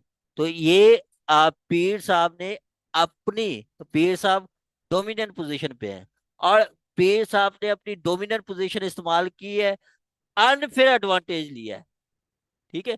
तो वहां पे ये मुरीद की जो कंसेंट है, मुरीद की कंसेंट फ्री नहीं है, यहाँ पे मुरीद की कंसेंट फ्री नहीं है, यहाँ पे एजेंट की कंसेंट फ्री नहीं है, या यहाँ पे पेशेंट की कंसेंट फ्री नहीं है, या यहाँ पे क्लाइंट की कंसेंट फ्री नहीं है। मतलब, या मैं इसको अगर मैं वैसे मैं कहता हूँ कि टीचर ऐसे होते नहीं है, मैं टीचर की भी एग्जांपल दे देता हूँ। टीचर तो बड़े मासूम होते हैं, टीचर तो ऐसा नहीं करते। टीचर एंड स्टूडेंट, मतलब टीचर एंड स्टूडेंट, मतलब मैं कहूँ कि जी मैं फवाद को कहूँ कि फवाद साहब ये आपके पास जो हुंडा सिविक है, ये मैं आपको 10 लाख देता हूँ, मुझे दे दो। अब फवाद साहब कहेंगे कि जी बस मैं उस्ताद की दुआओं से जज बनना है, उस्ताद को नाराज नहीं करना, तो उस्ताद को मैं दे देता हूँ। दिल नहीं कर रहा, लेकिन वो कहता है चले सर मैं दे देता हूँ। तो मैं उनकी 50 लाख की या 1 करोड़ की कार अपने नाम करवा रहा हूँ, 10 लाख दे के, तो मैं अनड्यू इन्फ्लुएंस कर रहा हूँ, मैं डोमिनेट पोजीशन पे हूँ, मैं उसकी विल पे डोमिनेट कर सकता हूँ, मैं डोमिनेट विल कर रहा हूँ। तो ये मैंने जो किया, ये मैंने उसकी पोजीशन कंसेंट फ्री नहीं थी। तो यहाँ पे फवाद के उस पे है,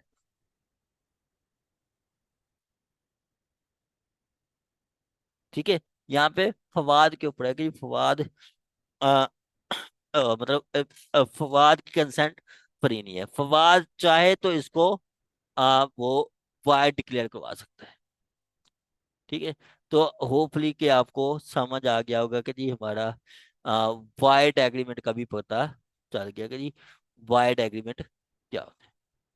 वाइड एग्रीमेंट सिंपली जिसमें कंसेंट फ्री नहीं हो, मतलब क्वेश्चन है वो फ्रॉड हो, इन्फ्लुएंस हो, मिसरिप्रेजेंटेशन, मिस्टेक, ये सारे वाइड में आ जाते हैं। जी।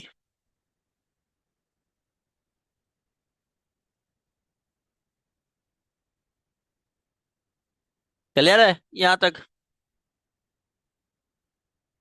जी सर। चलो जी। सर वाइड एग्रीमेंट में सिर्फ हम ये तो नहीं कह सकते कि फ्री कॉन्सेंट नहीं है। फ्री कॉन्सेंट के अलावा भी एक, अगर हम अडल्ट से मतलब 10 साल मैडम के मैं बच्चे के साथ वाइडेबल की कहता या हूँ, वाइडेबल की बात कर रहा हूँ अच्छा, मैं। ओके ओके ठीक ठीक। वाइड एबल में हजूर यही होता है ना, जबकि कंसेंट जो ऑब्टेन की जाती है कॉर्शन से, फ्रॉड से, अनडू हाँ इन्फ्लुएंस से, मिसरिप्रेजेंटेशन। हाँ ठीक है सर। हाँ हाँ मैडम, ये मैं वाइडेबल का बता रहा हूँ। वाइड में तो आएगा जी, जो कोई एक एसेंशियल भी मिस है तो वो वाइड है। जी ठीक है, या एक आदमी एसेंशियल मिस है तो वो वाइड है। मैं इसका ना देखें, सपोज कि मैं फिर अगर आपको प्रिसाइज करूँ, आ मतलब ये वाइडेबल क्यों कहते हैं इसको, कि जी आप वाइडेबल है, चाहे तो वाइड करवा लें चाहे तो वैलिड वैलिड करवा लें। वाइडेबल है मतलब इसको वाइड करवा सकते हैं। अच्छा हाँ, ठीक। वाइड करवा सकते हैं। हम्म। Sir, it means ke at the option of the party. हाँ हाँ, eight the option of party, at the option of party. मैं इसकी एग्जांपल देता हूँ ना, देखे मैंने एग्जांपल दिया कि जी आपका सपोज के हुजैफा जो है ना, उसको गन पॉइंट पे फवाद को कहता है कि जी मुझे कार दो। अब फवाद की कार है 50 लाख की, हुजैफा गन पॉइंट पे ले रहा है और गन पॉइंट पे उसको 60 लाख दे रहा है कि जी मुझे आपकी कार पसंद आ गई है, मुझे नहीं पता, बस मैं आपको आपकी कार 50 लाख की है, मैं आपको 60 लाख ट्रांसफर करूँ, मुझे कार दो। अब यहाँ पे फवाद की मर्जी है, फवाद चाहे तो चले ठीक है जी, ये कार क्या है, मैं 60 लाख में से अच्छी कार ले लूंगा, इसको पसंद आ गई रख ले। तो फवाद इसको वैलिड करवा सकता है। या फवाद कहे नहीं नहीं नहीं नहीं, ये कार भी मुझे गिफ्ट मिली थी, ये मेरी शादी का गिफ्ट है, ये तो मैं सारी जिंदगी अपने पास रखूंगा, ऐसा तो हो ही नहीं सकता। तो फवाद चाहेगा जाके कोर्ट में दावा दायर कर देगा कि जी मेरी कंसेंट फ्री नहीं तो ये कैंसिल करो, वो वाइड करवा सकता है। समझ आ रही है?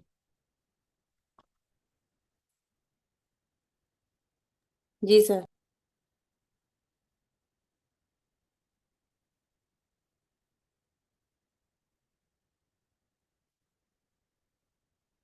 चले,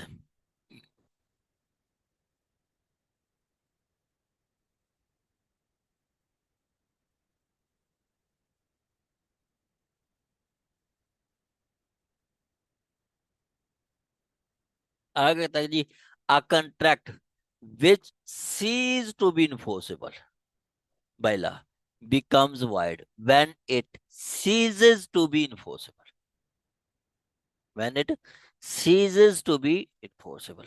कहता है कि जी contract cease to enforceable, cease to enforceable क्या है कि जी आप कंट्रैक्ट पहले तो इन्फोर्सेबल था, लेकिन बाद में हालात ऐसे हुए हैं कि वो सीज टू इन्फोर्सेबल हो गया है। मतलब फवाद ने कार सेल की कि जी मैं आपको मार्च में कार सेल आगे ट्रांसफर कर दूंगा, डिलीवर कर दूंगा। मार्च से पहले ये जनवरी में उनकी कार चोरी हो जाती है, कार तबाह हो जाती है, कार बम ब्लास्ट में तबाह हो जाती है। ठीक है, वो फिर ऐसा कॉन्ट्रैक्ट, पहले जितनी देर कार थी वो इन्फोर्सेबल था, अब कार तबाह हो गई तो वो सीज टू बी इन्फोर्सेबल, अब वो इन्फोर्स नहीं, वो इन्फोर्स नहीं हो सकता। ठीक है, तो इसको कहते हैं वो सीज्ड बिल। इसकी ना मैं एग्जांपल दिया है वही 56 वाली, कि जी पहले कंट्रैक्ट आपका वही कि जी लाफुल है, फोर्स हो सकता है। ठीक है, बाद में हालात ऐसे आते हैं, क्या बाद में हालात ऐसे आते हैं कि जी वो कंट्रैक्ट फ्रस्ट्रेट हो जाता है, कंट्रैक्ट फ्रस्ट्रेट हो जाता है, इम्पॉसिबल हो जाता है, बाद में कंट्रैक्ट इम्पॉसिबल हो जाता है। तो जिस दिन वो इम्पॉसिबल हो गया तो वो सीज टू बी इन्फोर्सेबल हो गया है, वो सीज नहीं हो सकता। अब ये क्यों होता है, कि due to changes in circumstances, due to changes in circumstances the performance of the contract, performance of the contract become impossible, it is called contract of frustration. अब ये कहता है इम्पॉसिबल क्यों होती है, इम्पॉसिबल होती है दो तरीके से, मतलब कहता है contract to do an act afterward becomes un impossible और अनलॉफुल। क्या इम्पॉसिबल और अनलॉफुल। देखिए, पहले तो कार थी कि मतलब वो जो कंट्रैक्ट था कि जी वो इन्फोर्स हो सकता था, ठीक है, वो इन्फोर्स हो सकता था। लेकिन बाद में हालात ऐसे बने हैं कि जी या तो कंट्रैक्ट इम्पॉसिबल हो गया है या फिर अनलॉफुल हो गया है। तो जिस दिन वो इम्पॉसिबल हो गया, जिस दिन अनलॉफुल हो गया, वो सीज टू बी इन्फोर्सेबल हो गया। और जिस दिन वो सीज टू बी इन्फोर्सेबल हो गया, वो कंट्रैक्ट वाइड हो गया। इसकी मैं एग्जांपल देता हूँ। अभी 2023 में पंजाब में सिविल जज के एग्जाम हुए, तो उन्होंने एक एग्जांपल दिया है, प्रपोजिशन दिया है कि जी अमेरिका से एक आर्डर आता है लाहौर में एक फैक्ट्री को कि जी हमें 1,000 जीन्स दें। तो लाहौर वाले को कहते हैं ठीक है जी आपको जीन्स मिल जाएगी, जनवरी की बात है, जीन्स मिल जाएगी। अब लाहौर वाले जीन्स बना रहे थे, तो वो कोविड आ गया, कोविड आ गया तो फैक्ट्री बंद हो गई, सारा लॉकडाउन लग गया, फैक्ट्रियां बंद, सारा कुछ वो गेट टुगेदर पे मतलब भी पाबंदी आ गई, फैक्ट्री भी बंद हो गई। अब फैक्ट्रियां बंद हो गई तो वो उनकी तो वो पूरी हो ही नहीं सकती, मतलब उनको 1,000 जींस पेंट नहीं मिल सकती, ठीक है। अब ये भी नहीं पता कि जी लॉकडाउन कितनी देर रहना है या कोविड कितनी देर रहना है, ठीक है। तो ये ऐसा कॉन्ट्रैक्ट पहले पॉसिबल था, पहले उसको 1,000 मिल सकती थी, वादे के मुताबिक मिल सकती थी, लेकिन जैसे जिन अदालतें बंद वही फैक्ट्रियां बंद हो गई, लॉकडाउन लग गया, इम्पॉसिबल हो गया। तो ये जिस दिन इम्पॉसिबल हो गया, ये सीज टू बी इन्फोर्सेबल हो गया, sir. Cease to be enforceable हो गया और ये वाइड हो गया, ठीक है। सर, हाँ जी इमरान साहब। ये एक मिसाल है कि इधर ना हमारे इधर चक नंबर 622 है, वो साथ ही दरिया रावी है। अच्छा। उसका ना एक एग्रीमेंट प्रॉपर्टी का था, वो मेरे पास प्रपोजिशन है, आजकल वो चल रही है, यही कॉन्ट्रैक्ट से इसी से ही रेलेवेंट है, ये वाइड कॉन्ट्रैक्ट से ही है। तो वो एग्रीमेंट तो सेल हुआ हुआ था, वो एग्रीमेंट सेल हुआ तो अचानक से ना शिराजा पत्तन बना इधर हमारे। तो पानी का जो दरिया का रुझान था वो उस प्रॉपर्टी की तरफ हो गया, और सारी की सारी प्रॉपर्टी दरियाबुर्द हो गई। पार्टी ने दावा कर दिया स्पेसिफिक परफॉर्मेंस का कि हमें जो है वो दिया जाए। अब उसमें मैंने ये प्ली ले ली कि वाइड कॉन्ट्रैक्ट है, चूंकि इम्पॉसिबल हो गया, इसकी परफॉर्मेंस इम्पॉसिबल हो गई है हाँ। पानी की वजह से, कि पानी दरिया में वो जमीन आ गई और पानी वहां भला बहाव उसका पानी का जो है वो दरिया का वो इधर से ही है। अब वो प्रॉपर्टी मेरी जो है वो पानी में है, दरिया में है, हाँ। मैं वो कैसे दे सकता हूँ, मेरी परफॉर्मेंस मुश्किल है। हाँ बस ठीक है।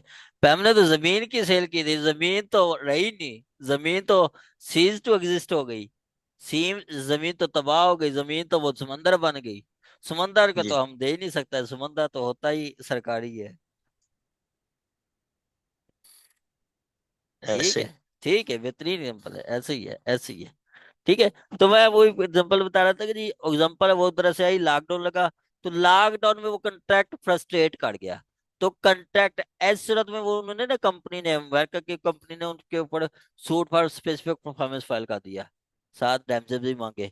तो ये जो लाहौर वाली फैक्ट्री थी, उन्होंने यही प्ली ली, फ्रस्ट्रेशन की, फ्रस्ट्रेशन की प्ली ली और वो ठीक हो गया।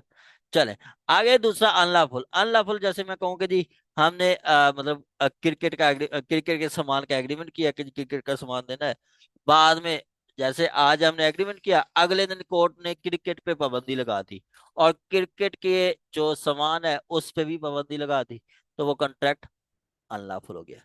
हमने इंडिया से टमाटर मंगाए और एक दिन टमाटर मंगाए, अगले दिन गवर्नमेंट ने इंडिया के साथ तिजारत बैन कर दी, तो वो कॉन्ट्रैक्ट अनलॉफुल हो गया। एक चीज हमारे जिस दिन कॉन्ट्रैक्ट हुआ था वो ठीक थी, वैलिड थी, वो बाद में वाइड हो गई।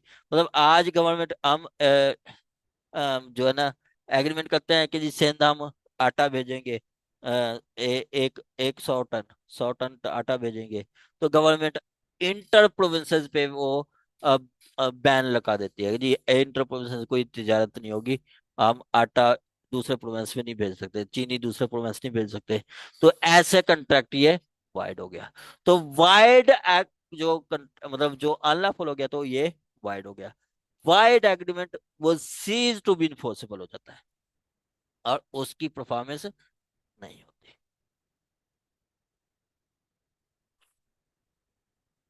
जी, क्लियर है? यहां तक किसी का कोई भी क्वेश्चन हो, यहां तक किसी का कोई भी क्वेश्चन हो, एनीवन एनी क्वेश्चन? सर ये जो लास्ट में आपने भी बोला सीज टू बी इन्फोर्सेबल, मतलब वही है ना कि जी सीज का मतलब है वो आपका खत्म खत्म। हो गई।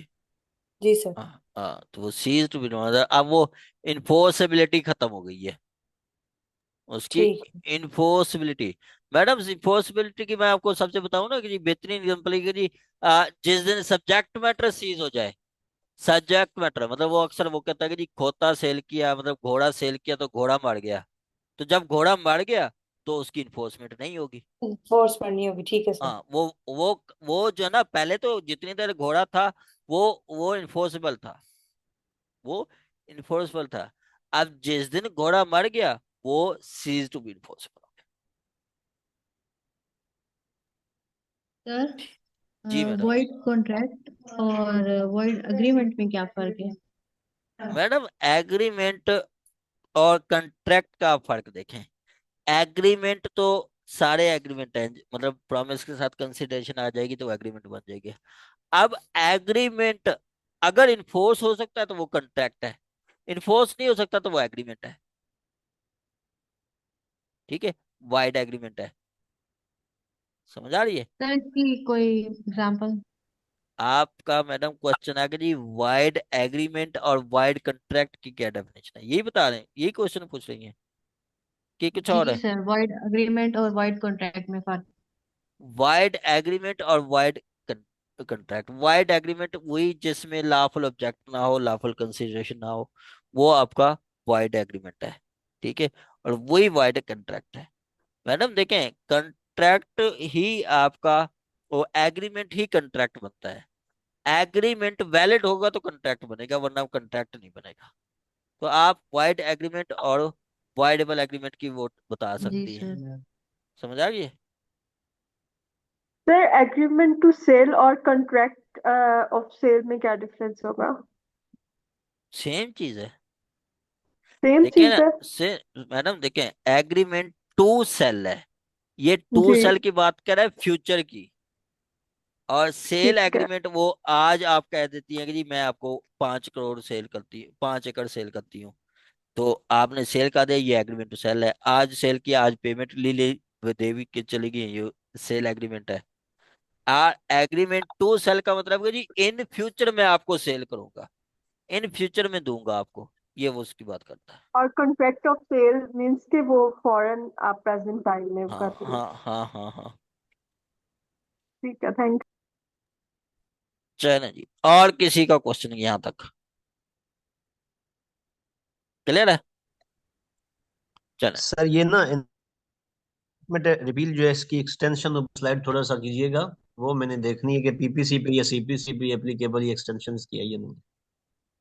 मैं थोड़ी यहाँ सी पे क्लास लेट ज्वाइन की थी। यहाँ पे वो कहता है कि जी सिंपली वो किसी भी लॉ जो अभी तक रिपील नहीं हुआ उसको ये एक्ट इफेक्ट नहीं करेगा, उसको ये एक्ट इफेक्ट नहीं करेगा।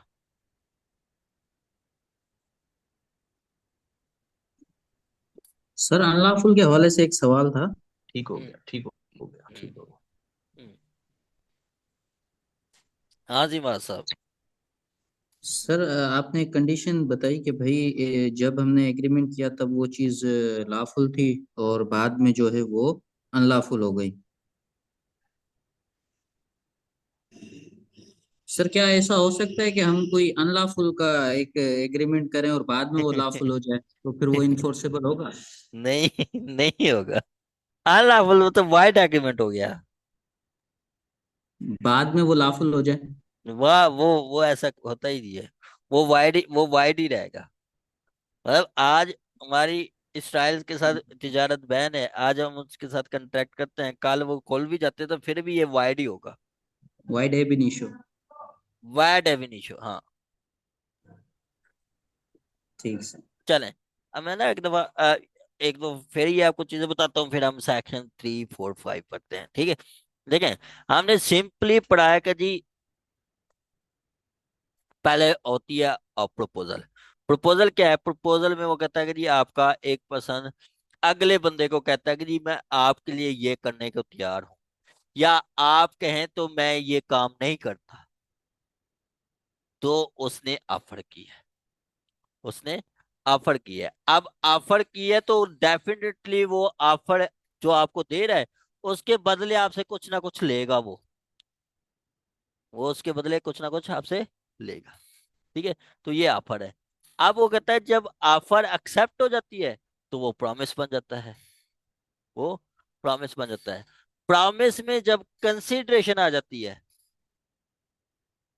मतलब जो प्रॉमिस में जब कंसीडरेशन आ जाती है तो वो एग्रीमेंट बन जाता है। अब कंसीडरेशन क्या है? तो कहता है कंसीडरेशन से मुराद वो मतलब वो कंसीडरेशन से मुराद वो कहता है कि जी जो कुछ भी जो कुछ भी प्रोमिसर के कहने पे प्रोमिजी, मतलब प्रोमिजी मतलब एक्सेप्टर, जो कुछ भी करता है वो आपका कंसिडरेशन है।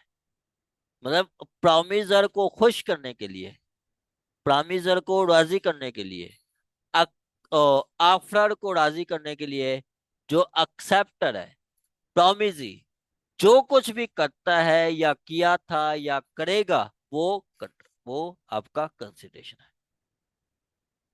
ठीक है, मतलब उसने प्रोमिसर ने कार सेल की, प्रोमिसर ने उसको 10 लाख पे किया, तो ये 10 लाख कंसिडरेशन है। ये 10 लाख कंसिडरेशन है। फिर हमने पढ़ा करी, अब जब कंसिडरेशन आ जाती है तो वो कंसिडरेशन आ जाती है तो वो आपका प्रॉमिस कंसिडरेशन कंसिडरेशन फॉर मतलब promisor promise which form the consideration for the part of वो एक प्रॉमिस है जिसमें दोनों तरफ से कंसिडरेशन है, तो उसको रेसिप्रोकल प्रॉमिस कहते हैं। मतलब रेसिप्रोकल प्रॉमिस में आपको मैं कहता हूँ दो एग्रीमेंट होते हैं, दो कंट्रैक्ट होते हैं। ठीक हो गया। आगे कहता है जब एक एग्रीमेंट जो इन्फोर्स नहीं हो सकता उसको वाइड एग्रीमेंट कहते हैं, जिसमें आपका लॉफुल ऑब्जेक्ट नहीं है, लॉफुल कंसिडरेशन नहीं है, फ्री कंसेंट नहीं है, या फिर contract declared by law wide. और इससे कहता है कि ऐसा एग्रीमेंट जिसको इन्फोर्स करवा सकते हैं वो लॉफुल एग्रीमेंट है। एग्रीमेंट जो इन्फोर्स करवा सकते हैं वो आपका कंट्रैक्ट है। और ऐसा एग्रीमेंट जो eight the option of one और मोर पार्टीज हो, not at the option of all और अदर, तो इसको कहते हैं कि जी ये वाइडेबल कॉन्ट्रैक्ट है। ये वाइडेबल कॉन्ट्रैक्ट। और वो कहता है कि जी ऐसा कोई एग्रीमेंट जो बाद में सीज टू बी इन्फोर्स हो जाए, तो मतलब वो कॉन्ट्रैक्ट पहले तो लॉफुल होता है, बाद में cease to be a contract which cease to be enforceable by the law becomes void when it cease to be enforceable, when it cease to be enforceable। ठीक हो गया। तो ये कहा गया आपका 56। 56 में हमने डिटेल में पढ़ा है। यहाँ तक किसी का क्वेश्चन हो तो आप हो सकते हैं।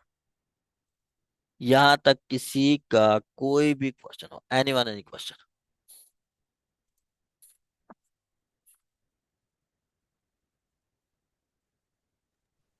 क्लियर है सर, क्लियर। माशाल्लाह माशाल्लाह, good good good good. Excuse me sir. Sir ये जी, वर्ड एब इनिशियो सर, इसके बारे में पढ़ना हो तो ये कहाँ पे लिखा हुआ है सर इसका? जी सर, क्लियर है सर। वाइड एब्निशे का जी सर। ये आप सेक्शन 56 पढ़ें या डेफिनेशन क्लास पढ़ें, तो वो कमेंट्री वाली बुक बता देगी आपको। डेफिनेशन क्लास सर पढ़ें है या तो कमेंट्री वाली लेकिन मिल नहीं कौन रहा सी है? मुझे। कौन सी है? मेजर एक्ट है? सर मंसूर बुक हाउस वालों की है। हाँ कन... जी सर। उन्हें नहीं, वो उनकी कमेंट्री नहीं है। कमेंट्री ये मैं आपको भेजूंगा, ये मेरे पास है। वो उसकी दो बुक्स है मेरे पास। एक है एम महमूद की। सर मेजर एक्ट भी है मेरे नहीं पास नहीं, वैसे तो पड़ा हुआ। नहीं नहीं, देखें हमजा साहब, मेजर एक्ट में भी कुछ नहीं होता, वो फनकारी होती है। एम महमूद की कमेंट्री बहुत अच्छी है। या आपका इसकी यही कंट्रैक्ट की वो मेरे पास वो अवतार सिंह की बुक है, इंडियन राइटर है।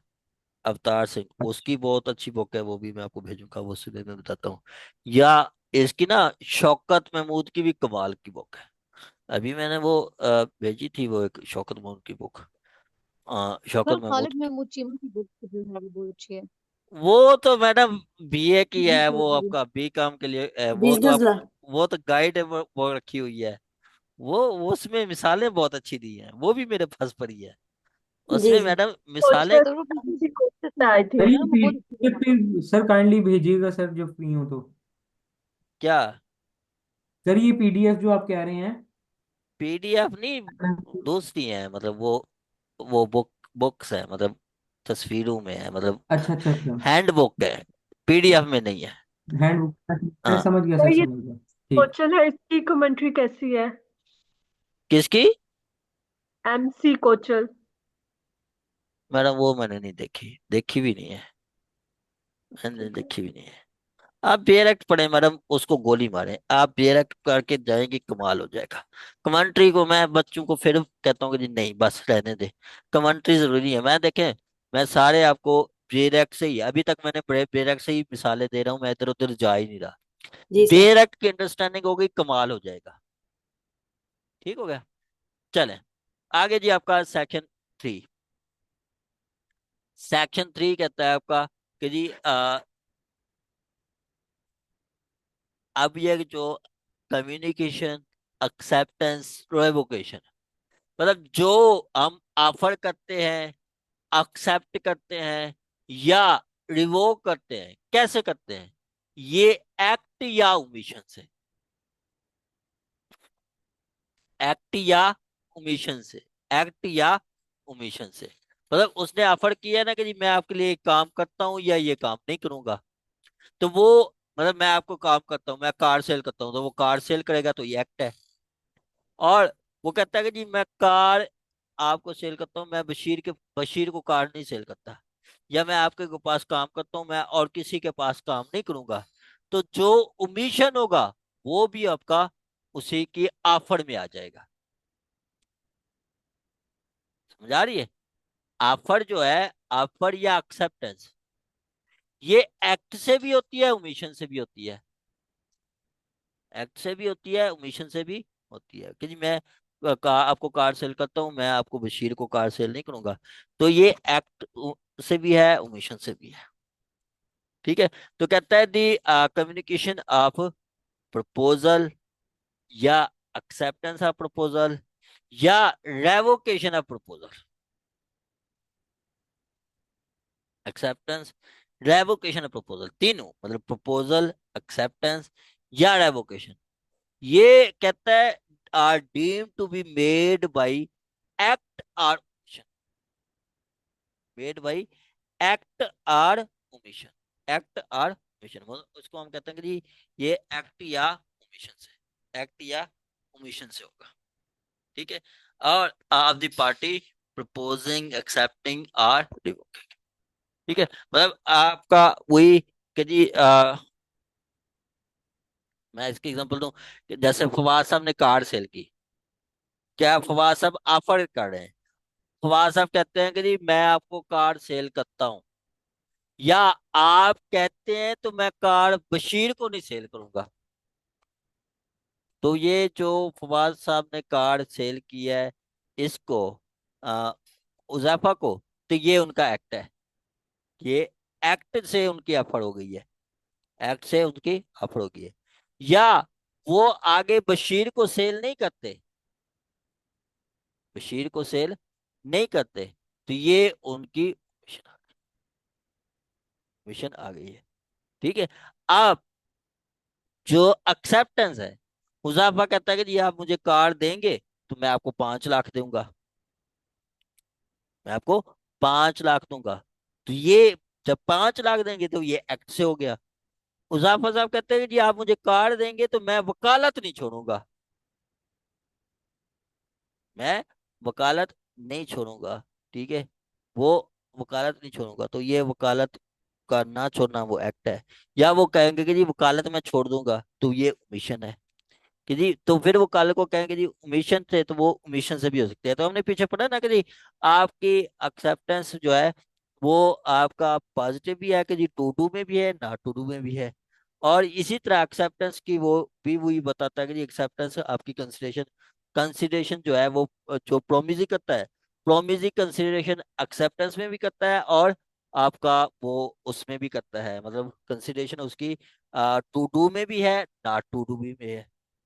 ठीक है, कि जी टू डू में है कि जी मैं आपको 5 लाख पे करूंगा, नॉट टू डू ये है कि जी मैं आपके लिए ये है कि जी मैं जो है आपके पास काम करूंगा और मैं इतनी देर बाकियों के पास काम नहीं करूंगा। तो वो अब्सटेनेंस या ओमिशन पे आ जाएगी। तो एक्सेप्टेंस जो है वो आपकी एक्ट या ओमिशन से हो सकती है। ठीक है, इसी तरह रिवोकेशन भी आपकी एक्ट या ओमिशन से हो सकती है।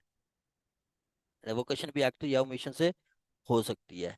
अब रिवोकेशन कैसे एक्ट या ओमिशन से हो सकती है कि जी आपका सपोज के मतलब फवाद साहब ने कहा कि जी मैं आपको मतलब कार सेल करता हूँ, आपके पास 5 दिन का टाइम है, 5 दिन का टाइम है, 5 दिन में आपने खरीदनी है तो मुझे बता देना। ठीक है, मुझे बता देना, मुझे बता देना। अब वो इसको अगर फवाद साहब रिवोक करना चाहते हैं तो इसको कैसे रिवोक कर सकते हैं? रिवोक भी वो कहता है कि जी वो एक्ट से भी रिवोक कर सकते हैं, ओमिशन से भी रिवोक कर सकते हैं। एक्ट से रिवोक कैसे करेंगे? तो दोबारा उसको कॉल कर देंगे कि दूसरे दिन कि जी अब मेरा प्लान नहीं है, मैं आपको कार्ड नहीं सेल करता है, तो इन्होंने रिवोकेशन की है एक्ट से। या ओमिशन से कैसे होगी कि जी वही कार्ड वो दूसरे दिन किसी को सेल कर देते हैं तो वो भी समझा जाता है कि जी उसने ओमिट किया है, वो अब इसको कार्ड सेल नहीं करेंगे। ठीक है, तो यही आपका प्रपोजल एक्सेप्टेंस या रेवोकेशन, प्रपोजल एक्सेप्टेंस या रेवोकेशन, प्रपोजल एक्सेप्टेंस या रेवोकेशन, ये एक्ट से भी हो सकती है, ओमिशन से भी हो सकती है, एक्ट से भी हो सकती है, ओमिशन से भी हो सकती है। जी, यहां तक किसी का क्वेश्चन हो तो, यहां तक किसी का कोई भी क्वेश्चन, एनीवन एनी क्वेश्चन?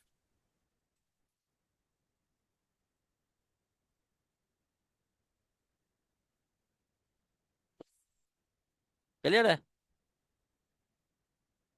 जी सर।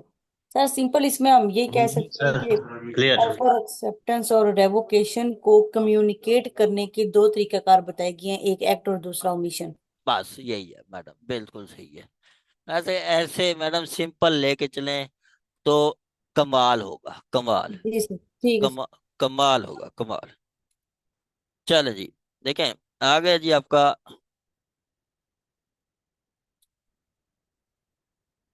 कम्युनिकेशन कब कंप्लीट होती है? कम्युनिकेशन कब कंप्लीट होती है? कम्युनिकेशन कब कंप्लीट होती है? ये कि जी आपका कम्युनिकेशन हम कहते हैं कब कंप्लीट होती है। देखिए सिंपली वो कह रहा है जब कम्युनिकेशन कंप्लीट हो जाती है ना, फिर पार्टी उससे मुकर नहीं सकती, फिर पार्टी उससे मुकर नहीं सकती। पार्टी कम्युनिकेशन कंप्लीट होने से पहले मुकर सकती है, बाद में नहीं मुकर सकती। मतलब ऐसे ना, मैंने अब जुबान दे दी है, मैंने अब जबान दे दी है, मैंने अब जबान दे दी है, तो वो जबान वही आती है कि जी बस अब नहीं मुकर सकता। अब जबान तो कट सकती है, बस मुकर नहीं सकते। ठीक है, तो ये है कि जी आपका वही कि जी आ, जुबान कट सकती है लेकिन हम नहीं। चले देखिए,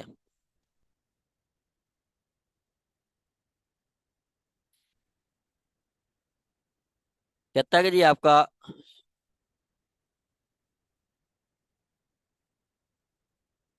ये कम्युनिकेशन कब कंप्लीट होती है? तो कब सबसे पहले कहता है प्रपोजल की कम्युनिकेशन कब कंप्लीट होती है? कहता है the communication of proposal is complete when it comes, when it comes in the in the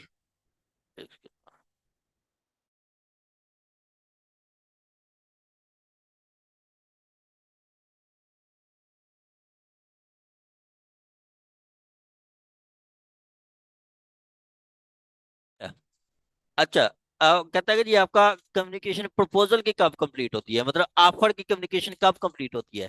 कहता है the communication of proposal is complete when it come to the knowledge of person to whom it is paid, to whom it is paid. अब कहता है कि communication proposal की उस दिन complete होती है जिस दिन अगले बंदे के नॉलेज में आ जाती है,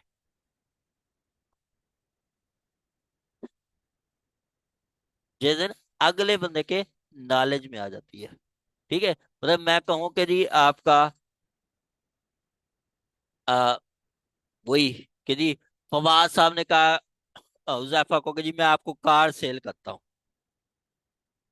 मैं आपको कार सेल करता हूँ। ठीक है, अब फवाद साहब ने उनको कॉल की है, जैसे उस दिन कॉल उनको मिल गई तो वो कम्युनिकेशन कंप्लीट हो गई। फवाद साहब ने उनको लेटर भेजा है, लेटर 4 दिन बाद पहुंचता है, तो जिस दिन लेटर पहुंचेगा उसको ये हुजैफा साहब को, तो उस दिन कंप्लीट होगी।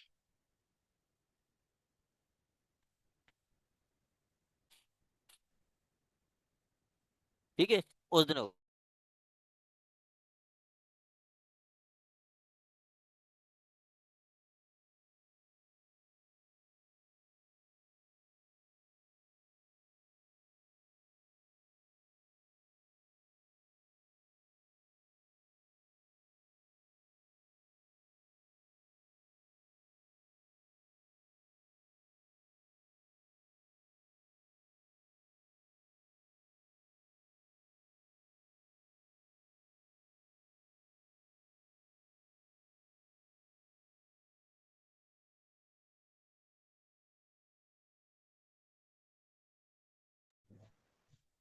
सर आवाज नहीं आ रही जनाब।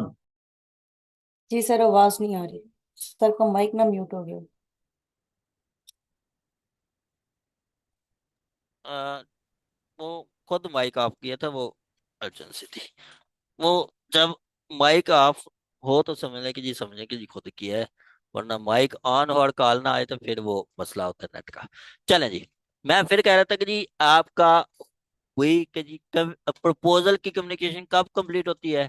प्रपोजल की कम्युनिकेशन तब कंप्लीट होती है जब अगले बंदे के नॉलेज में आ जाता है, अगले बंदे के नॉलेज में आ जाता है, मतलब मैं अगले बंदे के नॉलेज में आ जाता है, मतलब ये इसको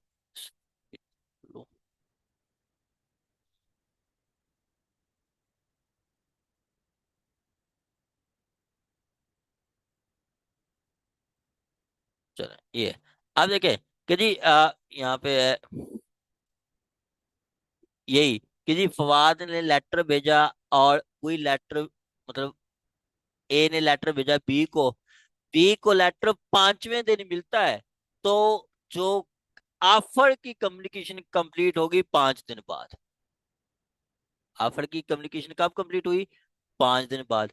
आपने लेटर भेजा उसको, तो वो लेटर मतलब कॉल की है, कॉल की उसी टाइम पहुंच गई, तो वो समझेंगे कि वो कंप्लीट हो गई।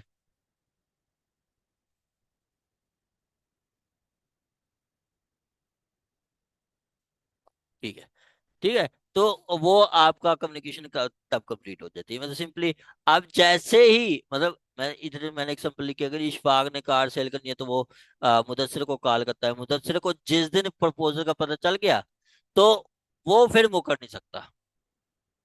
ठीक है, तो फिर जिस दिन कम्युनिकेशन प्रपोजल की कंप्लीट हो गई, मतलब फवाद साहब ने कंप्लीट प्रपोजल किया है और हुजैफा को जिस दिन पता चल गया, फवाद साहब उससे नहीं मुकर सकते, वहां सब उसे नहीं मुकर सकते। एक बात, दूसरी बात आ गई है कि जी आपकी communication of acceptance, communication of acceptance, communication of acceptance कब कंप्लीट होगी। ये वही चीज है, मतलब मैं इधर से जो है ना ये सेक्शन 4 ही पढ़ रहा हूँ, वो सेक्शन 4 ही पढ़ रहा हूँ। ठीक है, इधर जो लिखा है ना सेम वही मैंने उधर लिखा हुआ है, उसको मैंने मतलब अपने वर्डिंग में वो एग्जांपल के साथ लेके आपको भेजा हुआ है। यही सारा कुछ मैं वही पढ़ रहा हूँ जो पहले ये पढ़ा है, और अब ये पढ़ रहा हूँ। ठीक है, अब ये पढ़ रहा हूँ, तो ये यही चीज है जो उधर लिखी हुई है। चले, दूसरा कहता है कि जी आपका कम्युनिकेशन ऑफ एक्सेप्टेंस कब कंप्लीट होती है? तो communication of acceptance is complete as against the proposal, मतलब ऑफर, जिसने ऑफर की है, मतलब आपका ऑफर की है फवाद साहब ने। फवाद साहब की हद तक कम्युनिकेशन कब कंप्लीट होगी? कहता है when it a put in a course of transmission to him, to him. ठीक है, मतलब आपने सपोज के कम्युनिकेशन मतलब एक्सेप्टेंस की जो है ना, एक्सेप्टेंस की वो कहता है कि जी कम्युनिकेशन प्रपोजल के अगेंस्ट तब कंप्लीट होती है जब प्रपोजल को हमने भेज दिया है। मतलब आपने वो, उसने ऑफर किया है फवाद ने, फवाद बैठा है सवाबी में, और ये उजाफा बैठा है रहीम खां में। वो लेटर आया, लेटर आया उजाफा को कि जी मैं आपको कार सेल करता हूँ। उजाफा साहब अब कहते हैं कि जी ठीक है मैं कार खरीदता हूँ। अब उजाफा साहब ने एक्सेप्टेंस की है, उजाफा साहब ने एक्सेप्टेंस की है।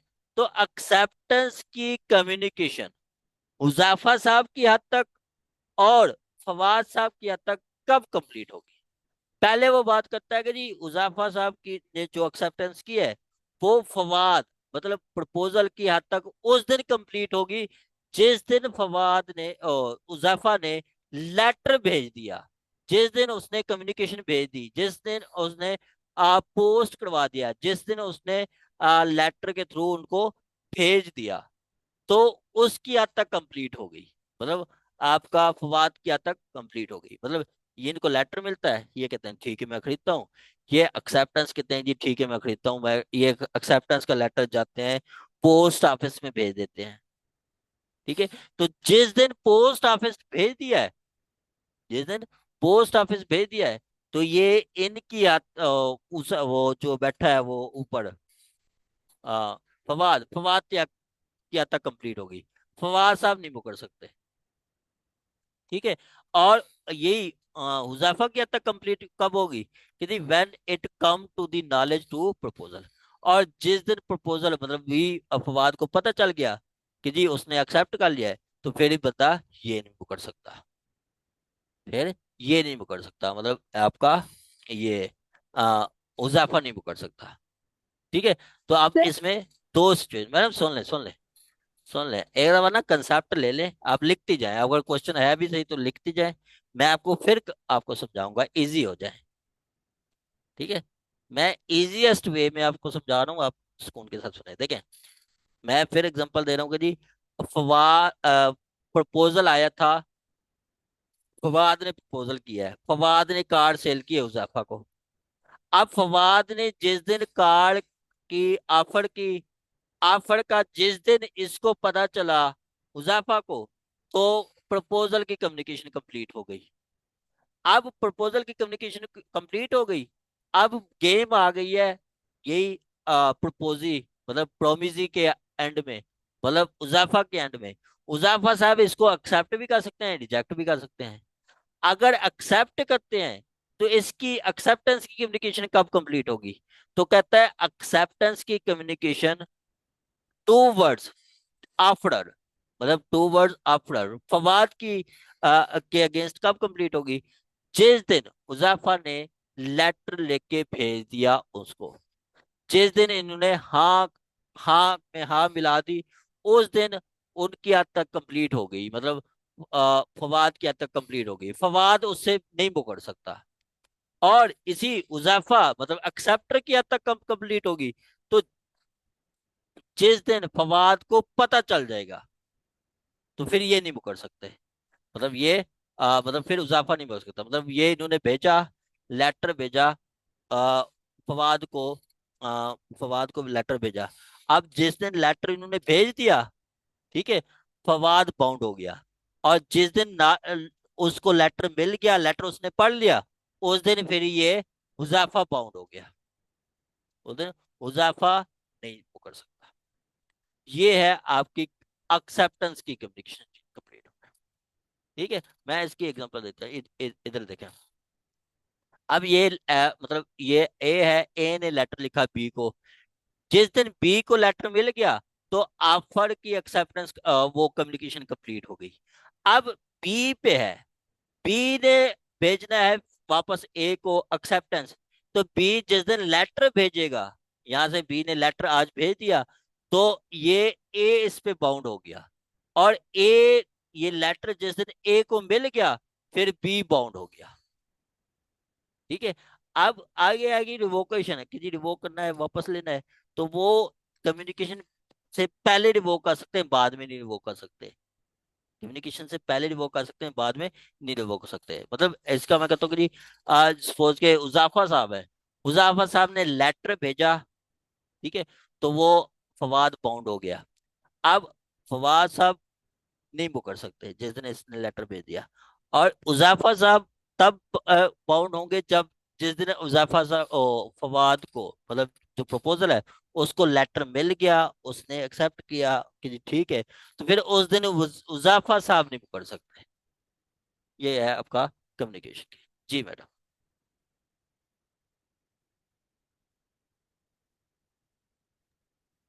जी मिस आयशा मैडम, क्वेश्चन है आपका? नहीं, मैंने जनरल एक क्वेश्चन पूछना था कि ये जो स्टाम्प पेपर लिख कर दे देते हैं, तो ये भी इसी में आता है?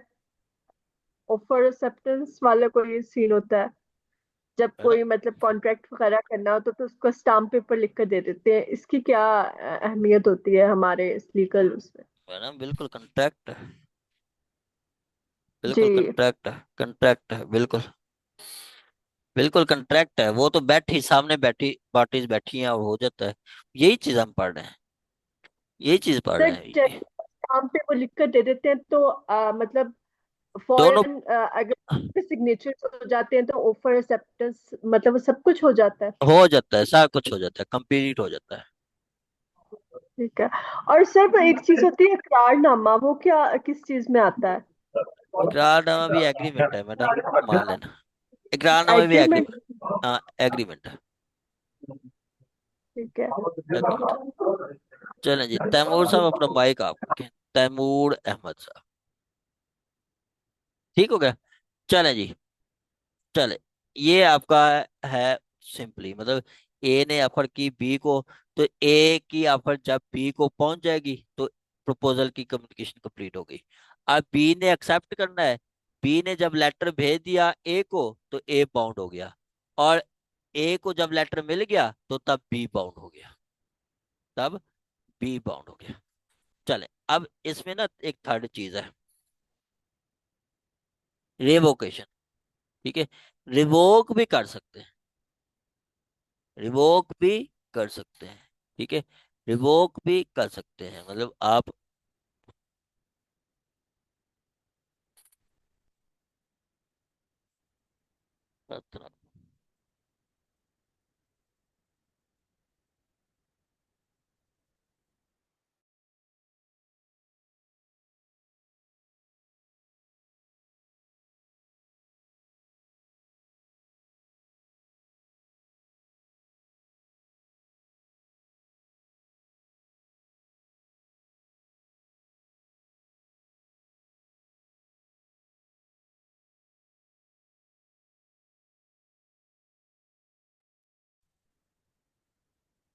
आप देखें, रिवोक, रिवोकेशन की कम्युनिकेशन कब कंप्लीट होगी? कि जी अगर वो कोई रिवोक करता भी है, रिवोक करता भी है, ठीक है, तो वो कब कंप्लीट होगी? रिवोकेशन की कंप्लीट होगी। अब तो मैं फिर कह रहा हूँ कि जी बार बार कह रहा हूँ कि जी ये कंप्लीट की बात कर रहा है, बार बार कंप्लीट की बात कर रहा है। अब एक दफा जब कम्युनिकेशन कंप्लीट हो जाती है, वो बंदा मुकर नहीं सकता, कम्युनिकेशन से पहले मुकर सकता है, कम्युनिकेशन से पहले मुकर सकता है। मतलब ए ने ऑफर की बी को, बी को ऑफर पहुंचने से पहले वो मुकर सकता है, वो वापस ले सकता है। अब जब बी को पता चल गया तो फिर वो ए नहीं मुकर सकता। इसी तरह बी ने एक्सेप्ट किया, एक्सेप्ट करके लेटर भेज दिया ए को, तो फिर ए नहीं मुकर सकता। ठीक है, इसी तरह ए, एक वो एक्सेप्टेंस की कम्युनिकेशन कंप्लीट हो गई। और जब लेटर ए को मिल जाता है, तो फिर बी, बी जिसने एक्सेप्ट किया वो नहीं मुकर सकता। अब रिवोक कब कर सकते हैं? रिवोक भी दोनों पार्टीज कर सकती हैं। रिवोक कब कर सकते हैं? रिवोक भी वो कम्युनिकेशन से पहले कर सकते हैं। अब कहता है communication of revocation is complete as against, again who make it, मतलब जो प्रपोजर है, जिसने ऑफर की है, वो कब रिवोक कर सकता है? वो कब रिवोक कर सकता है? तो वो उसके लिए वो कहता है कि जी वो कब रिवोक कर सकता है? कहता है when it put into the course of transmission to the person to whom it make to whom it is made।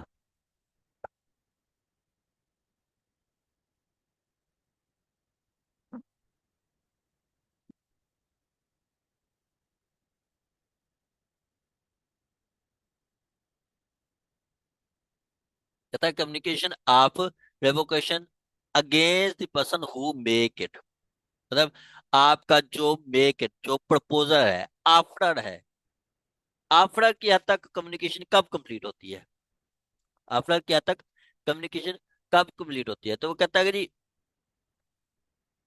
when it put into course of transmission to the person who to whom made it, it is made, मतलब अब यही फवाद साहब ने जो offer की थी वो वापस लेना चाहते हैं। ठीक है, तो जिस दिन फवाद साहब ने लेटर भेज दिया, या वही वही ट्रांसमिट कर दिया आपका, वही जिसको मेड किया है, मतलब हुजैफा को कम्युनिकेशन की थी, ऑफर की थी, उसको जिस दिन उन्होंने लेटर भेज दिया, समझा जाएगा कि जी वो कम्युनिकेशन कंप्लीट हो गई, कम्युनिकेशन कंप्लीट हो गई। ठीक है, तो आप वो समझे कि जी वो आपका उस दिन फिर ये नहीं मुकर सकता, ये मतलब जिसको लेटर भेजा गया है उसकी हद तक कंप्लीट हो गई है, उसकी हद तक कंप्लीट हो गई है, वो नहीं मुकर सकता। So it to be out of the power of power who makes it, जिसने ऑफर किया है उसकी पावर से निकल गई, तो वो उसे नहीं मुकर सकता।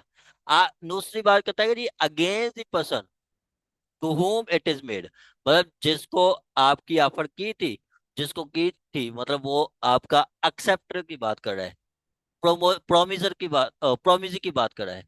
When it come to its knowledge, जब उसके नॉलेज में आ जाएगी, तो वो उससे मतलब वो समझेगा कंप्लीट होगी। मतलब जिस दिन आपका रिवोकेशन आपकी फवाद साहब ने ऑफर की थी, वो रिवोक करना चाहता है, तो फवाद साहब ने जिस दिन लेटर भेजा इधर हुजैफा को, तो उस जिस दिन लेटर उसने पोस्ट कर दिया उस दिन हुजैफा बाउंड हो गए। ठीक है, वो समझ गए कि जी रिवोकेशन हो गई है। और जिस दिन लेटर हुजैफा को मिल गया उस दिन फिर फवाद साहब बाउंड हो गए, तो वो उसकी हद तक कंप्लीट हो गई, ये कहा गया। ठीक हो गया। तो सिंपली वो कहता है कि जी आप दोनों चारों उस कंडीशन में यही देखें। एक है कि जी जिस दिन ऑफर की कम्युनिकेशन तब कंप्लीट होती है जब अगले बंदे को पता चल जाता है, और एक्सेप्टेंस की कम्युनिकेशन जो प्रपोजल किया था उस दिन कंप्लीट होती है जिस दिन प्रपोजल को लेटर भेज दिया है, और एक्सेप्टर की हद तक उस दिन कंप्लीट होती है जब एक्सेप्टर वही एक्सेप्टर का जो लेटर है प्रपोजल को मिल जाता है, प्रपोजल पढ़ लेता है। इसी तरह रेवोकेशन है, रेवोकेशन को कहता है कि जी आपका रेवोकेशन जब जिसने रिवोक की है, ठीक है, वो अगर रिवोक करना चाहता है तो जिस दिन वो लेटर भेजेगा उसकी हद तक कंप्लीट हो गई है, और एक्सेप्टर की हद तक उस दिन होगी जब उसको लेटर मिल जाएगा, उसके नॉलेज में आ जाएगा। चले, ये आगे है आपका सेक्शन 5। ठीक है, और उसके बाद हम एंड करते हैं सेक्शन 4 तक। किसी का कोई भी क्वेश्चन, ये मैं फिर कह रहा हूँ, देखें आपने फिर रात को बैठ के पढ़ना है। आप सारे ओथ दें कि जी रात को यही पढ़ के सोएंगे, जितनी देर जिस टाइम मर्जी सोना है। ठीक है, रात को पढ़ के सोएं, फिर सुबह को देख लें, और रात अगले दिन आके कुछ चीज मसला हो तो वो डिस्कस करें। तो वो जो आपकी कंसेप्ट बनेंगे ना, कमाल बनेंगे, 4 एवर बनेंगे, 4 एवर होंगे।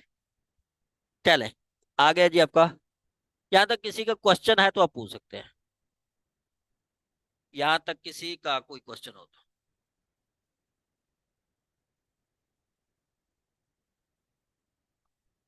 क्लियर है ये यहाँ तक? जी सर। सर ये जो हम हाँ, सर। क्या चीज? सर आवाज आ रही है? जी मैडम, आवाज आ रही है आपकी, बिल्कुल। सर ये जो कम्युनिकेशन ऑफ रिवोकेशन सर, ये पहले एक्सेप्ट करेंगे फिर इसको रिवोक करेंगे? नहीं मैडम, एक्सेप्ट होगी तो फिर रिवोक नहीं हो सकती ना। मैडम एक्सेप्ट होगी फिर कैसे रिवोक हो सकती है? वो एक्सेप्ट से पहले रिवोक करेंगे। देखें, देखें मैडम, सुन लें। ये मैं बार जी। बार कह रहा हूँ कि जी, आप सपोज, मैं सिंपल एग्जांपल देता हूँ। आपका मिस इशरत ने ऑफर की मिस अफीफा को। अब अफीफा को इशरत ने ऑफर की। अफीफा को जब पता चल गया तो ऑफर की कम्युनिकेशन कंप्लीट हो गई है। अब अफीफा, मतलब यही इशरत रिवोक करना चाहती है, तो इशरत तब रिवोक कर सकती है जब उसकी एक्सेप्टेंस से पहले पहले। अगर वो एक्सेप्ट कर लेगा तो फिर वो नहीं कर सकती। ठीक है। तो अगर रिवोक करना चाहती हैं तो जिस दिन आपने लेटर लिख दिया उस हद तक, मतलब लेटर अफीफा को भेज दिया, अफीफा बाउंड हो गई। अच्छा, अफीफा, मतलब सर इसका ये हुआ कि पहले मैंने उसे ऑफर की और हाँ एक्सेप्टेंस से पहले ही मैंने उसे लेटर भेज दिया कि अब मैं इस चीज को रिवोक करना चाहती हूँ। हाँ हाँ, तो फिर वो उसका रिवोकेशन वाला लेटर पहुंच गया पहले, तो वो समझ जाएगी रिवोक हो गई है। Okay sir, thank you. चल, चल आगे जी, 5 देखिए, revocation of proposal and acceptance. A proposal is revoked at any time before the communication of is complete as against the proposal, as against the proposal। कि जी proposal जो है वो आपका कब रिवोक हो सकता है? जब आपका कम्युनिकेशन कंप्लीट होने से पहले, अगेंस्ट दी प्रपोजल, और प्रपोजल इससे कंप्लीट होने से पहले। और इसी तरह वो कहता है कि जी आपका एक माइक मिस तैयबा, ये माइक ऑफ रखा करें, मैं बार बार कहता हूँ माइक ऑफ रखा करें। सर जी मैडम। सर आज के लिए इतना ही काफी है। मैडम ये बस सेक्शन, यही यही मैं 5 बताता हूँ, फिर वो आगे बाकी कल पढ़ेंगे, ठीक है। ये इजी है, ये मुश्किल नहीं है, ये भी मुश्किल नहीं है, इजी है। ये देखे, कहता है कि जी proposal is revoked at any time before the communication of proposal as against the proposal. ठीक है। अब वो कहता है कि जी प्रपोजल आप रिवोक कर सकते हैं, मतलब जो आपने ऑफर की है वो ऑफर आप रिवोक कर सकते हैं। कब? When communication of proposal is before, कब? Before the communication of proposal is complete. Communication of proposal is complete. हमने पीछे पढ़ा है कि कम्युनिकेशन ऑफ प्रपोजल कब कंप्लीट होती है? वो आपका उस दिन कंप्लीट होती है जब एक्सेप्टर ट्रांसमिट कर देता है, वही एक्सेप्टेंस ट्रांसमिट कर देता है वो ऑफर को। मतलब ऑफर की वो एक्सेप्टर ने एक्सेप्टेंस का लेटर पोस्ट ऑफिस में भेज दिया। जिस दिन पोस्ट ऑफिस में भेज दिया तो वो उसकी कम्युनिकेशन कंप्लीट हो गई। तो उससे उसके लेटर भेजने से पहले आप रिवोक कर सकते हैं। जिस दिन उसने लेटर भेज दिया फिर आप रिवोक नहीं कर सकते, फिर आप ऑफर रिवोक नहीं कर सकते। मतलब आपने ऑफर की और एक्सेप्टर ने वो ऑफर एक्सेप्ट की और वही एक्सेप्टेंस का लेटर पोस्ट ऑफिस के थ्रू भेज दिया। ठीक है। तो जिस दिन उसने भेज दिया तो फिर उसके बाद आप रिवोक नहीं कर सकते, उसके लेटर भेजने से पहले आप रिवोक कर सकते थे। इसी तरह जैसे कि अक्सर, 5 बजे, 5 बजे अगर लेटर मैंने पोस्ट कर दिया एक्सेप्टेंस का, तो वो हाँ प्रपोजल के हद तक कंप्लीट हो गया। 6 बजे जो है प्रपोजल ने रेवोकेशन का लेटर मतलब मुझे भेज दिया, तो लेकिन मेरी एक्सेप्टेंस जो है कंप्लीट हो गई, अब वो रिवोक नहीं कर सकता 6 बजे। हाँ हाँ हाँ, देखिए मैडम, मिस करना सब, देखें, आपको यही आयशा ने ऑफर की, आपने एक्सेप्टेंस, मतलब आयशा ने सुबह लेटर, सुबह आपको कॉल किया है 12 बजे कि जी मैडम आपने मेरी कार खरीदनी है तो मुझे शाम 6 बजे तक बता देना, शाम 6 बजे तक बता देना। तो आपने 3 बजे उनको लेटर भेजा है। 3 बजे जब आपने लेटर इसको रेफर कर दिया है तो ये 3 बजे से वो आयशा बाउंड हो गई है। चाहे लेटर इनको 1 दिन बाद 2 दिन बाद भी पहुंचे तो ये नहीं मूव कर सकती। ये पहले ये बात कर ओके रहा है। सर। ठीक है, ये ओके ये सर। ये पहली बात कर रहा है। दूसरी वो बात करता है कि जी एक्सेप्टेंस, मतलब वही जो एक्सेप्ट, आप कब अपनी एक्सेप्टेंस वो कर सकती है, मतलब उसने आपका ऑफर की है, आपने एक्सेप्ट कर लिया है, आप यही एक्सेप्टेंस कब रिवोक कर सकती हैं? कहता है a acceptance may be revoked at any time before the communication of acceptance is complete against the acceptor. Against the acceptor हमने पढ़ा था कि जी जिस दिन वो आपका वो जो लेटर है वो अगले प्रपोजल को मिल जाता है, उसकी नॉलेज में आ जाता है, फिर वो नहीं रिवोक कर सकता। मतलब आपने यही मतलब कायनात साहबा ने लेटर भेजा, लेटर 3 बजे भेजा, अगले दिन उसको मतलब लेटर मिल गया, अगले दिन मतलब आयशा को लेटर मिल गया, जिस दिन आयशा को लेटर मिल गया फिर ये जो कायनात है ये रिवोक नहीं कर सकती। समझ आ गई? सिंपली है कि जी आप जो है ना वो प्रपोजल तब रिवोक कर सकती हैं जब प्रपोजल का वो कम्युनिकेशन कंप्लीट होने से पहले। एक्सेप्टेंस भी तब रिवोक कर सकते हैं जब एक्सेप्टेंस की कम्युनिकेशन कंप्लीट होने से पहले। मतलब अगले बंदे को पता चलने से पहले आप रिवोक कर सकते हैं, इसके बाद नहीं कर सकते। ठीक है, जी सर। ये आप पढ़ें, इजी या कोई मुश्किल नहीं है, आप करें इंशाल्लाह हो जाएगा। यहाँ तक किसी का क्वेश्चन है तो आप पूछ सकते हैं, यहाँ तक किसी का कोई भी क्वेश्चन हो, anyone any question. No sir, ठीक, समझ आ गई। चलें, ओके फिर अल्लाह हाफ़िज़। सर आज पीपीसी की क्लास का मैसेज भी आया था, तो वो नहीं आज होनी, अब जीके की क्लास होगी। हाँ जीके की होगी, जीके की होगी मैडम, ठीक है जीके की, ओके। सर।